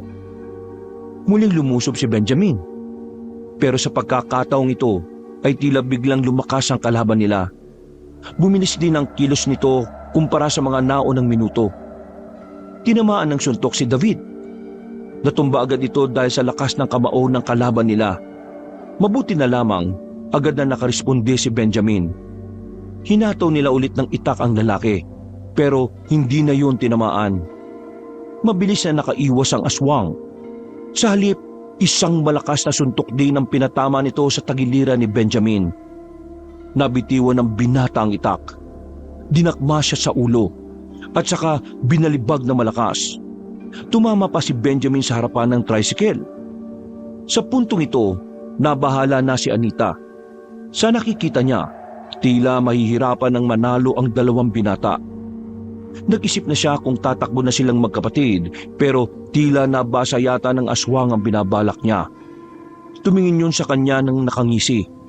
Kaya naman hindi na rin siya nakagalaw sa kanyang kinatatayuan. Ano? Tatakas ka? Ha! Kala mo makakatakas ka? Wala ka namang kayang gawin ngayon nakabulagta na tong dalawang to oh. Wala ka na rin pag-asang mabuhay pa. Pati na rin ang bata kasama mo.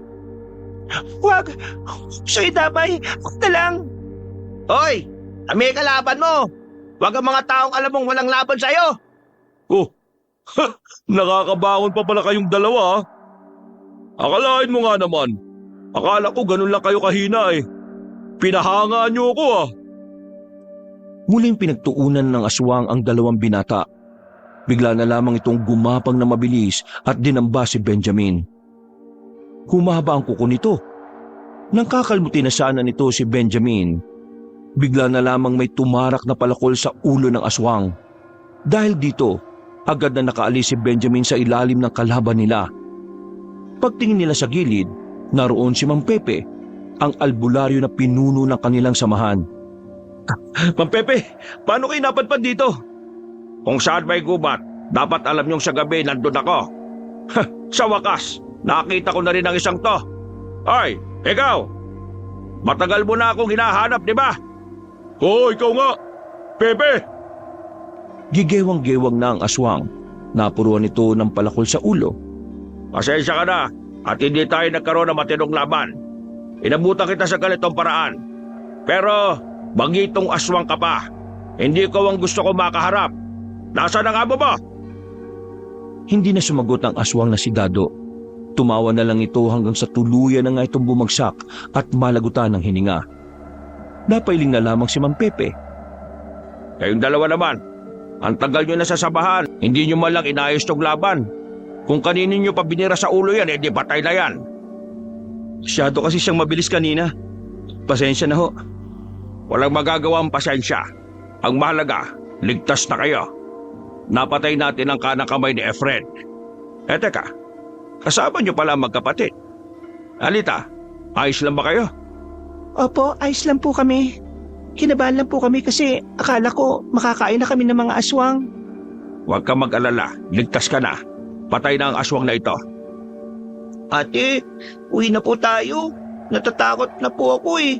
Baka mamaya kainin tayo ng mga aswang. Nitoy, wala ka nang dapat nang ikatakot. Makakauwi na tayo ng ligtas. Ay, sige na, sumakay na kayo. Sira ho yung tricycle na yan eh. Kailangang itulak. Napapailing na lamang ang matanda. Itinulak na lamang nila yon. Halos 2 oras silang nagtulak. Hanggang sa matsyempohan nilang rumoronda ang mga pulis mula sa bayan. Hindi na sila noon hanggang sa makarating na sila sa baryo. Pag-uwi nila, hindi na nagdalawang isip sila Benjamin at David na ipagtapat kay Aling Linda ang mga nangyari. Hindi makapaniwala matandang babae. Alalang-alala ito sa 2 nitong apo. Diyos ko, buti naman at nakaligtas kayo. Benjamin, ano gagawin natin ngayon? Matatalo niyo ba mga aswang? Baka naman dito sila manggulo sa atin. Paano tong 2 apo ko? Huwag po kayo mag-alala. Bukas din ng gabi, lulusubin na namin ang mga aswang. Bago pa sila makarating dito, uubusin na namin sila. Magtiwala po kayo sa amin. Ililigtas po namin ang baryong ito. Napailing na lamang ang babaeng si Anita. Hindi niya kasi inakala na magiging ganito ang takbo ng buhay nila. Tinakasan nila ang magulong buhay sa Maynila, pero mas mapanganib naman ang dinadanas nila. Ganun pa man, sinubukan na lamang ng babae na maging positibo. Kinabukasan ng umaga, kumalat na agad ang nangyari. Nagsilbing babala ang pangyayari sa lahat ng residente. Kaya ang karamihan sa kanila, hindi na muna pinapasok ang mga anak sa eskwelahan. Ganon din naman ang ginawa ni Anita kay Nitoy. Mas pinili niyang manatili na lamang ang kapatid sa kanilang bahay kaysa malagay na naman sa alanganin ng buhay nito. Pasensya ka na, Anita. Kailangan mo makita itong ginagawa namin. Hindi ka ba natatakot sa mga nandito kasi puro patalim ang hawak naming lahat? Hindi naman ako ignorante. Naghahasa din naman ako ng patalim kapag naghihiwa ako ng sibuyas. Kaya ayos lang naman. Nagpunta ako rito kasi meron akong gustong itanong. Oy, bakit? Ano ba yung tatanong mo? Pwede niyo ba akong turuan na humawak ng pana? Gusto ko makapatay din ng aswang eh. Para naman hindi ko mararamdamang pabigat lang ako kapag kasama niyo ako. Mabuti naman at naisip mo rin yan. Pero dahil gusto mo matuto, wala namang problema. Tuturuan kita ngayon din. Oh, nagkusang loob na si Benjamin ha. Patusin mo na. Minsanan lang yun maging mabait sa ibang tao. Isa lang ang gusto ko sa tinuturuan ko. Ayaw ko na masyado mareklamo. Madali akong mairita sa ganun eh. Hindi na lamang kumontra ang dalaga. Hindi nagtagal ay isinama na rin ni Benjamin ang dalaga. Humarap sila sa malapad na katawan ng puno kung saan naroon ang mabilog na kahoy. Yun ang nagsisilbing target nila. Bakit pa nang gusto mo? Bakit ayaw mo nang itak?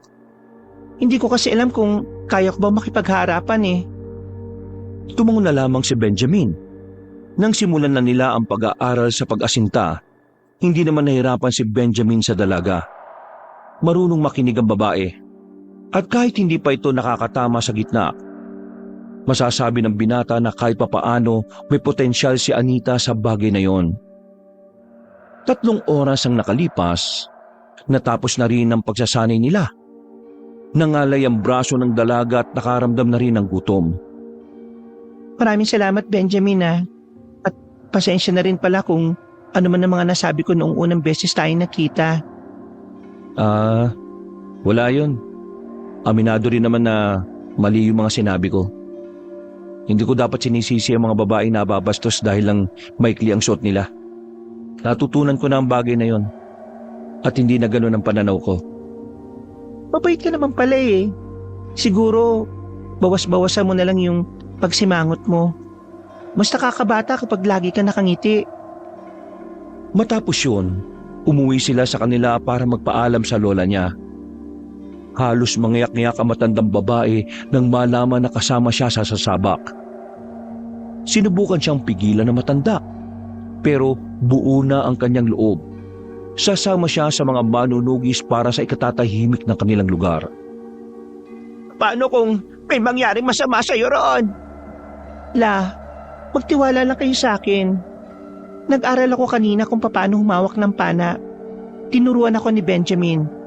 Walang mangyayari masama sa akin hanggat kasama ko sila. Hindi naman kasi natin alam kung ano mangyayari mamaya eh. Kayo na mismo nagsabi na baryo ng mga aswang ang pupuntahan ninyo. Ibig sabihin, marami ang mga naroon. Kakayanin niyo bang lahat yon? Diyos ko, bakit ba ito nangyayari sa atin? Hinawakan ng dalaga ang magkabilang pisngi ng kanyang lola. Ngumiti siya na malapad. Pinapakita niya na handang-handa siya sa mangyayari kahit na ang totoo ay natatakot din siya. La, pinapangako ko, babalik ako dito. Kailangan ko lang talagang gawin ito para makatulong ako para sa baryo natin. Tumangutango na lamang ang matandang babae. Maya-maya pa'y dumating na rin sila Benjamin kasama ang iba pang miyembro ng samahan. Ipinaalam nila ang babae kay Aling Linda. Hindi nagtagal, sinimulan na rin nilang umalis. Makalipas lang ang kalahating oras, nakita na rin ni Anita ang daanan patungo sa sinasabi niyang baryo. Pinangunahan ni Mang Pepe ang paglalakad. Itinuro naman agad ng dalaga kung nasaan ang tamang daan. Maraan silang kumilos nang makita na nga nila ang baryo ng mga aswang. Wala pang nangyayari. Ramdam na ni Anita ang tensyon. Ihandaan niyo ang mga pana ninyo. Unang atake natin ay mga palaso. Pag naubos, haharapin na natin sila. Kanya-kanyang hugot ng palaso ang mga manunugis. Sumabay na rin sa mga yon si Anita. Pinilit niyang ibanat ang lagayan ng palaso. Itinutok sa isang aswang na medyo malapit.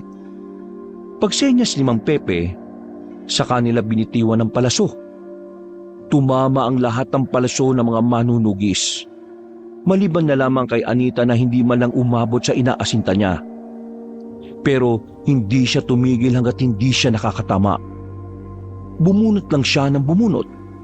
Maya-maya pa, nakasapul na rin siya. Dahil dito, mas lalo siyang ginanahan. Tila tumaas ang kanyang moral. Pakiramdam niya ay isa na siyang ganap na gaya ni Benjamin at David na isang manunugis. Lapit na! Paano ako? Sasamahan kita. Ayi! Nung ayi, sira ulo. Nagsimula ng tumungo ang mga manunugis sa loob ng baryo. Kagaya ng kanilang inaasahan, hindi na mabilang kung ilang aswang ang naroroon. Kahit si Mang Pepe, nahihiwagaan din kung papaanong dumami ng ganun ang mga kalaban nila. At kung papaanong hindi nila natuklasan agad ang lugar na yon. Ganun pa man, pumalag ang mga manunugis kahit mas lamang sa bilang ang mga aswang. Wala silang ipinakitang takot. Kampante sila na kakayanin nila ang mga yon dahil na rin sa kanilang pambihirang kahusayan. Samantala, nakatago lang sa gilid si Anita at Benjamin habang pasimpleng pinapana ang mga aswang. Mag-iingat ka ha, baka matamaan mo yung mga kakampi natin. Kaya nga ako nahihirapan kasi labo-labo na eh. Teka, wala bang makakalapit na aswang dito sa atin? Huwag mong intindihin yun. Ako nang bahalang magbantay. Bakit mo ba kasi ako sinasamahan? Ayaw mo ba? Gusto. Hindi ko kaya mag-isa eh. Iyon naman pala eh. Dami mo pang dinadaldal. Sa pagpapatuloy ng labanan, ay dihado na ang mga aswang. Wala pang nababawas sa hanay ng mga manunugis. Samantalang sa mga aswang ay halos nangangalahati na. Isa sa naging kalamangan nila ay ang mga pangkaraniwang aswang lang ang naroroon. Lipat tayo ng pwesto. Ha? Anong ha? Bingi ka ba? Lipat tayo ng pwesto. Nagmamadaling tumayo ang babae. Tumakbo sila papunta sa kabilang gilid ng baryo. Kakaunti na lang ang palaso ni Anita. Pero dadalawang aswang pa lang ang natatamaan niya. Ang ibang palaso ay kung saan-saan pa napupunta. Gamitin mo yung tinuro ko sa'yo kanina. Pambira ka naman oh. Ang sakit na ng braso ko eh. Hindi ka pwedeng sumabak sa ganito kung mas marami ka pang reklamo kaysa napatay na aswang. Ang ingay mo kasi eh. Manahimik ka para makafocus ako. Nanahimik na ang binata ng mga sandaling yon. Itinuon na lamang din ng dalaga ang kanyang atensyon sa mga aswang. Pero kalaunan, naubusan na rin siya ng palaso. Sa kasamaang palad, wala na siyang tinamaan. Mabuti na lamang ay nakakalamang na sa laban ng mga kasama niya. Ano nang gagawin ko? Wala na akong palaso. Eh di umuwi ka na. Ha? Wala ka nang gagawin dito eh. Umuwi ka na. Ihatid na kita. Tara na. Seryoso ka ba? Oo, mapapahama ka lang dito. Kapag nakita ka pa ng mga aswang eh, baka ikaw pa unahin nila. Tara na. Kaya na nila yung mga yan. Hinuwakan na siya ni Benjamin sa kamay at hinila na siya paalis sa lugar. Pero hindi pa man sila nakakalayo, bigla na lang may humarang sa kanila. Nanlaki ang mga mata ni Benjamin. Kahit yun ang unang pagkakataon na nakaharap niya ang matandang aswang, malakas ang kutob niya na yun ang pinuno ng baryo ng mga aswang.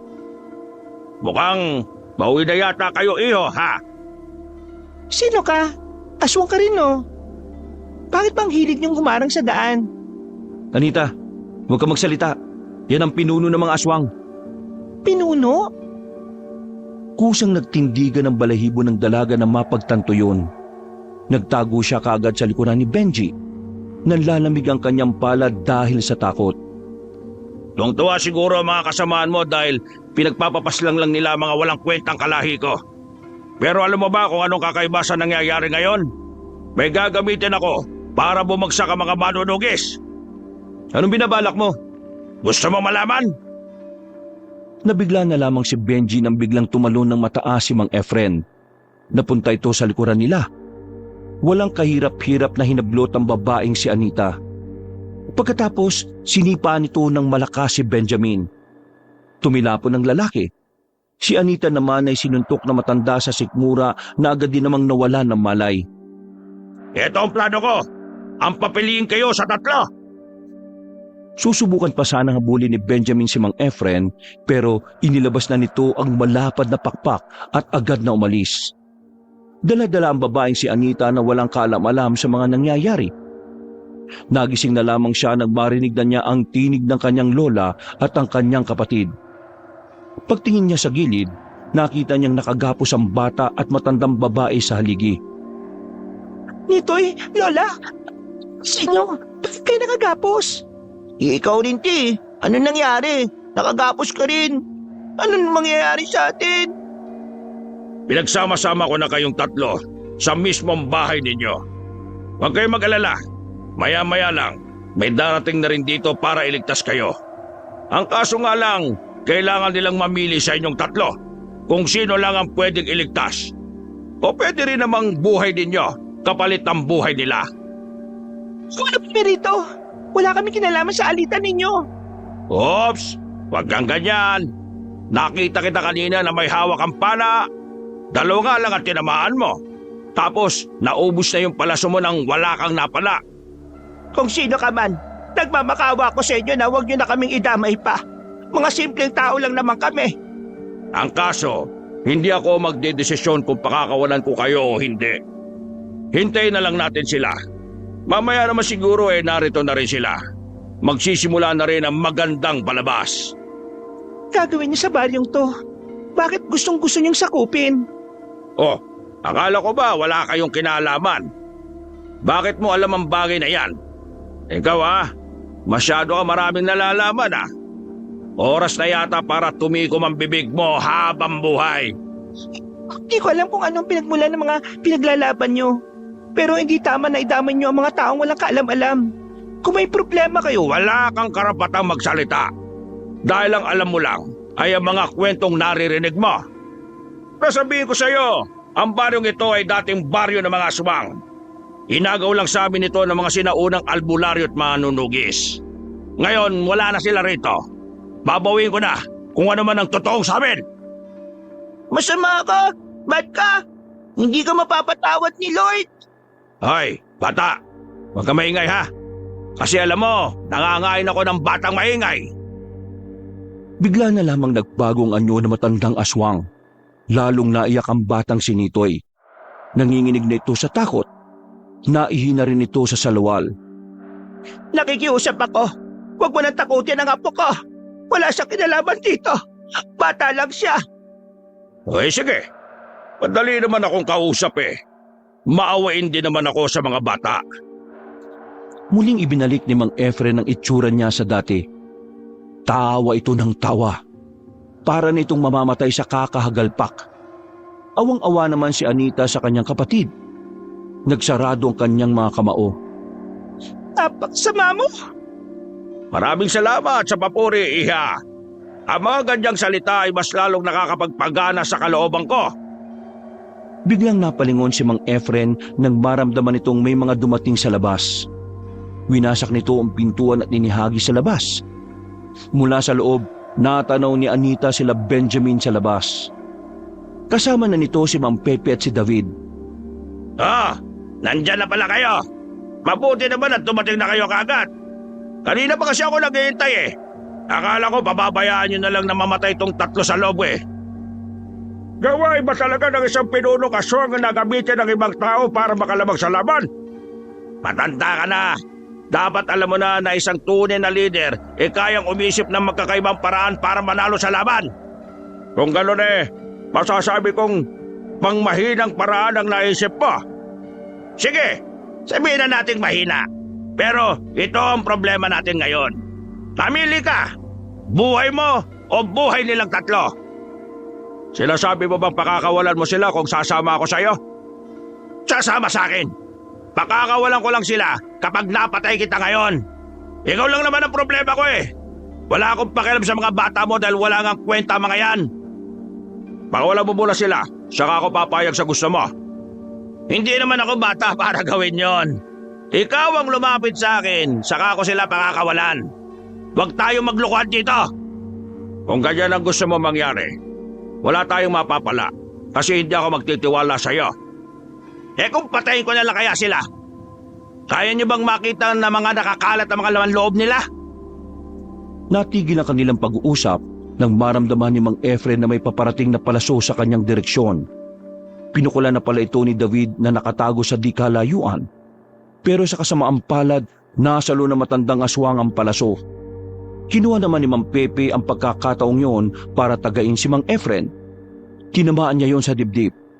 Sa puntong ito, napadistansya na ang kalaban sa mga sandaling yon. Mabilis namang tumakbo si Benjamin sa loob ng bahay para pakawalan sila Anita. Kailangan ko kayong alisin dito. Saan tayo pupunta? Anong gagawin natin? Basta, kailangan nyo lumayo. Natanggal na rin ni Benjamin ang kanilang pagkakatali. Wala silang sinayang na pagkakataon. Habang kinakalaban ni Mang Pepe ang pinuno ng mga aswang, agad na rin silang tumakbo sa likod ng bahay. Sa daan ay sinalubong naman sila ni David. Dito tayo, dali! Binuhat na ni Benjamin ang batang si Nitoy, habang si David naman ang bumuhat sa matanda. Karipas ang takbong ginawa nila makaalis lamang doon. Bawat kabahayan nga na nadaraanan nila ay nag-aalok na papasukin sila. Pero hindi nila yung pinato sa kadahilanang madadamay ang mga residente sa nangyayari. Maya-maya pa, nakarating na rin sila sa kalsada. Sumakto naman ang merong dumaan na jeep. Pinara nila yun at agad din naman silang sumakay. Pag-andar ng sasakyan, ay bigla na lamang merong humila kay Anita palabas. Bago marurot ang jeep ay tumalon din palabas. Sinuntok ni Anita sa pagitan ng hita ang matandang aswang kaya nabitiwan siya nito. Buisit! Akala niyo matatakasan niyo ako? Dito ka lang! Akong bahala rito! Ikaw? Haharap sa akin? Nagpapatawa ka bang binata ka? Para mong sinabi na pinalaban mo yung pusa sa leon. Kung ano man ang ginawa mo kay Mang Pepe, sisiguraduhin kong pagbabayaran mo yon. Papatayin ko na lang kayong lahat para wala ng problema. Tumalo ng aswang papunta sa binata. Nailaga ni Benjamin ang unang suntok na ginawa nito. Bumunot ang kutsilyo si Benjamin. Nang makakuha ng tamang pagkakataon ay agad niyang sinaksak ito sa tagiliran. Sinundan niya pa yun, pero nakalayo na kagad si Mang Efren. Nagbago na ng anyo ang matanda nang magalit ito sa ginawa niya. Walang ano-ano, mabilis na nakalapit ang aswang sa binata. Kinalmot nito si Benjamin. Hindi pa yun nakontento, kinagat pa nito ang hita ni Benjamin. Buti na lamang ay nagawa nitong tusukin si Benjamin sa mata, kaya kahit papaano ay nagkaroon siya ng pagkakataong makabangon. Iika-ika itong tumayo. Kukunin na sana nito ang kutsilyong nabitiwan, pero bigla siyang sinipa sa mukha ni Mang Efren. Bulagta ang binata. Umikot ang paningin nito. Muling umibabaw si Mang Efren kay Benjamin. Akmang tatapusin na sana nito ang lalaki, pero nagulat na lamang ito na makaramdam na ito ng hapdi sa likuran. Pinagsasaksak ito ni Anita ng ilang beses. Tinatadyo ng dalaga. Doon niya ibinuhos ang lahat ng kanyang galit. Napaatras si Mang Efren. Umagos na ang dugo nito. Nanlilisik ang mga matang nakatingin kay Anita. Wisit kang babae ka! Ang kapal ng mukha mong bakelam, wala ka namang kwenta! Dapat sa'yo, maagang pinagpapahinga! Lalapit pa sana ito kay Anita, pero hinawakan ito ni Benji sa paa. Kaya naman hindi na ito napilitang makalapit sa dalaga. Malakas na sampal ang natanggap ni Anita. Sa lakas ng sampal ay bumagsak siya kaagad. Nanlalabo ang kanyang paningin sa sobrang hilo. Naramdaman na lamang niyang hawak-hawak na ni Mang Efren ang kanyang buhok. Humaba ang kuko ni Mang Efren habang nakatingin sa liig ng babae. Lalagyan kita ng gribo sa leeg mo! Visit! Isang palaso ang tumarak sa bandang batok nito. Dumating si Mang Pepe. Wala man lang itong kagalos-galos. Agad itong lumapit sa aswang. Si Mang Efren naman ay lumayo muna saglit. Bakit ba sa tuwing gusto ko ng pumaslang saka may humahad lang? Banas na ako sa inyo, ha? Kanina pa tumatakas ang dugo ko. Akala ko ba malakas ka? Bakit mas sinabol mo pang mahihina kaysa harapin ako? Nakakatamad kang kalaban Mas marami pa tayong pinag-uusapan kaysa magpatayan. Kung patayan ang gusto mo, pwede naman natin ituloy ngayon. Binunot na ng matandang albularyo ang mahaba nitong itak na kinakalawang na ang patalim. Pumorma na si Mang Pepe. Napangiti na lamang si Benjamin nang makita yon.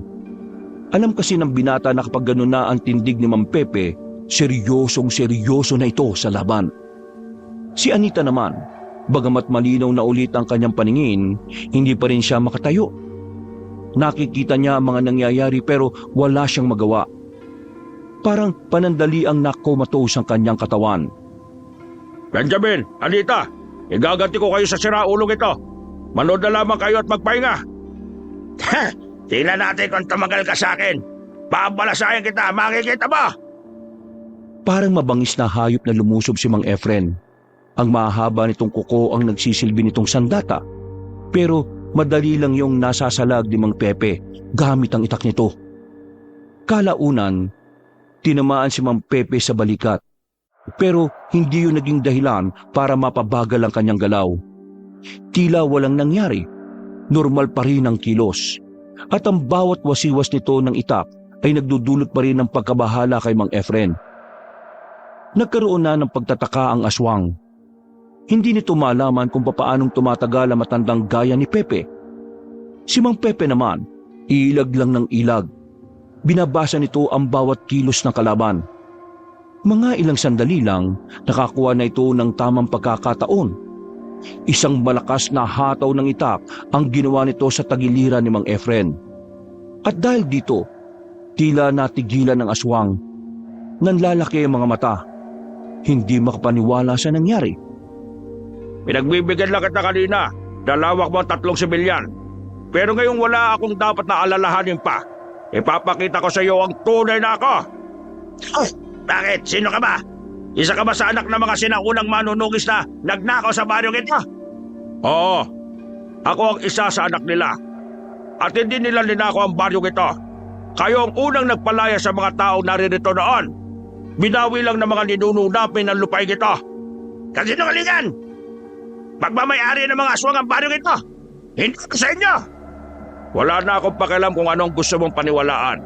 Ang malaga na lang sa akin ay narito ako para pigilan ka sa mga pinaplano mo. Bigla na lamang lumundag ang matandang aswang papunta sa kinahihigaan ni Anita. Sa puntong ito, nagkaroon na naman ng kahinaan si Mang Pepe. Masyado itong nalibag sa pakikipag-usap. Hindi na nito namalaya na ang distansya lang pala ng dalaga sa aswang ay malapit lang. O ano? Hindi ka yata makapagsalita. Bakit? Takot ka bang mapahamak siya? Duwag! Isa ka malaking duwag! Manahimik ka dyan! Wala kang ibang gagawin dito kundi ang maging kapalit ng buhay niya. Ngayon, albularyo, mamili ka ulit! Ikaw o ang buhay nitong babae na ito? Mang Pepe, hayaan mo ako! Piliin mo ang sarili mo! Tuso talaga mga aswang kahit na kailan. Pero para sabihin ko sa'yo, hindi mo ako mapapaslang kahit gamitin mo pa sa akin ang babaeng yan. Ha!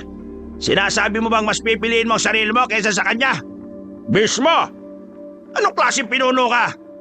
Siya na rin naman ang nagsabi, di sige. Sige! Akala mo hindi ko itutuloy? Manood ka! Nang dadakmay na ni Mang Efren ng dalaga si Leeg, ay bigla na lamang itong nakaramdam ng sakit ng ulo. Nabitiwan niya ulit ang babae. Napahawak pa matandang aswang sa ulo niya na sobrang sakit. Anong nangyayari sa akin? Hindi ko suot ang pulseras kanina kaya mo kong hawakan. Pero ngayon, pasensya ka na lang. Kung kanino mo pa sana sinuot yan, di sana. Hindi ka nabitbit. Pasensya na. Akala ko kasi kasama kita sa lahat ng oras kanina eh. Kaya naging kampante ako na hindi suotin to. Katangahan yan. Pambira ka naman, oh. Natuon na ang atensyon nila kay Mang Efren. Hilong-hilo pa rin yun dahil sa pulseras na proteksyon ni Anita. Hindi na nagsayang ng oras si Mang Pepe. Mabilis itong tumakbo palapit at saka itinarak na ang itak sa tiyan ng aswang. Pero nagawa pang makapalag ni Mang Efren. Hinawakan nito si Mang Pepe sa balikat. Pinisil nito ng madiin ang parting yon. At sa puntong ito, nakaramdam na rin ng sakit ang albularyo. Hindi ako papayag na ako lang ang mamamatay. Isasama kita sa ko. Managinip ka ng gising. Mauna ka na ron. Sa langit ang destinasyon ko. Buong puwersang mas ibinao ni Mang Pepe ang itak. Paghugot niya, tumagas ang dugo mula roon. At kahit natakpan nito ng malapad itong palad ang tama nito, malakas pa rin bumubulwak ang pulang likido. Totoo ba ito? Totoo bang natalo mo ako? Anong nangyari? Hindi ka pa nananaginip. Lahat ng nararamdaman mo ngayon ay totoo. At lahat ng yan ay dahil sa kasamaan mo. Hindi ako papayag na hindi makabawi sa baryong ito. Kalaban ako hanggang sa... Nadapa na ang matandang aswang. Sinusubukan nitong makabangon pero kapag naitutukod na nito ang isang tuhod ay muli itong bumabagsak. Maya-maya lang din ay nalagutan na rin ng hininga ang pinuno ng mga aswang. Benjamin, Anita, natalo na natin siya. Magaling ang ginawa niyong katapangan, lalong-lalo ka na, Anita. Masyado mo kong pinahaga ngayon. Mang Pepe, yung katawan ko, bakit hindi ko maigalaw? Huwag ka mag-alala, akong bahala sa'yo. May babalik ko rin ang lakas mo. Benjamin, kaya mo pa bang tumayo? Oho, ako nang bahala kay Anita. Ako na bubuhat. Pabalik na mga kasamahan natin. Pagbalik nila, ideklara na natin ang pagkapanalo natin mga manunugis. At susunugin natin ang lahat ng mga bangkay ng mga aswang. Matapos ang laban na yon, agad na dinala si Anita sa bahay ni Mang Pepe. Mayroong mga pinainom sa kanyang halamang gamot. Mga likidong nagbabalik umano ng mga enerhiyang nawala o mga lakas ng ugat na naapektuhan dahil sa pagkakaalog ng ulo. Umaga na nang maging maayos ang pakiramdam ng dalaga. Nakabalik na rin ang kanyang lola at kapatid. Po, anong nangyari? Ayos ka na ba? La, ayos lang ako. Nasaan si Nitoy? Bakit hindi niyo kasama? Naroon, kasama ni David. Pinakain ko na muna kasi gutom na raw siya eh. La, mahusay po ba ako? Ay Diyos ko naman, oo naman. Muntik-muntikan ka na nga mamatay eh. Mabuti naman at nagkamalay ka na pala. Naigagalaw mo naman na maayos ang katawan mo. Opo, Maraming salamat po sa inyo. Salamat naman sa Diyos kung ganon. Magaling ang ginawa mo, Anita. Hindi ka naman manunugis pero pinakita mong kaya mo rin protektahan ang pamilya mo at ang ibang tao. Napangiti na lamang na malapad ang babae. Tinulungan na lamang siyang makabangon ni Benjamin at saka sabay na rin silang lumabas para mag-agahan. Sa mga sumunod na araw, unti-unti na rin naging maayos ang kanyang pakiramdam. Hindi na niya nararamdaman ang hilo. Kinakaya na rin niyang pumasok sa ekstrang trabaho. Matapos ang madugong labanan sa pagitan ng mga manunugi sa Taswang, naging panatag na rin ang kalooban ng mga tao. Mas naging maayos na rin ang pagtulog ng lahat. Wala nang pagkabahala sa gabi. Nadadaanan na rin ang karaniwang daanan ng mga batang pumapasok sa eskwelahan. Sa kabila ng mga nangyari, mas pinili pa rin ni Anita na mamuhay bilang simpleng babae. Mas gusto niya ng buhay na payapa at ang tanging iniisip lamang ay ang kanyang pamilya. Ganun pa man, naging parte na rin ng buhay niya sila Benjamin. Mas lumalim ang kanilang samahan at pamilya na rin ang naging turingan. Hindi pa man tuluyang umuunlad ang kanilang buhay, pero masaya pa rin si Anita dahil kasama niya ang kanyang lola at kapatid sa lugar na tahimik, payapa at napupuno lamang ng pagmamahal. Kontento na siya sa bagay na yon at wala na siyang mahihiling pa kundi ang kaligtasan at kapayapaan ng kanyang mga minamahal. Wakas,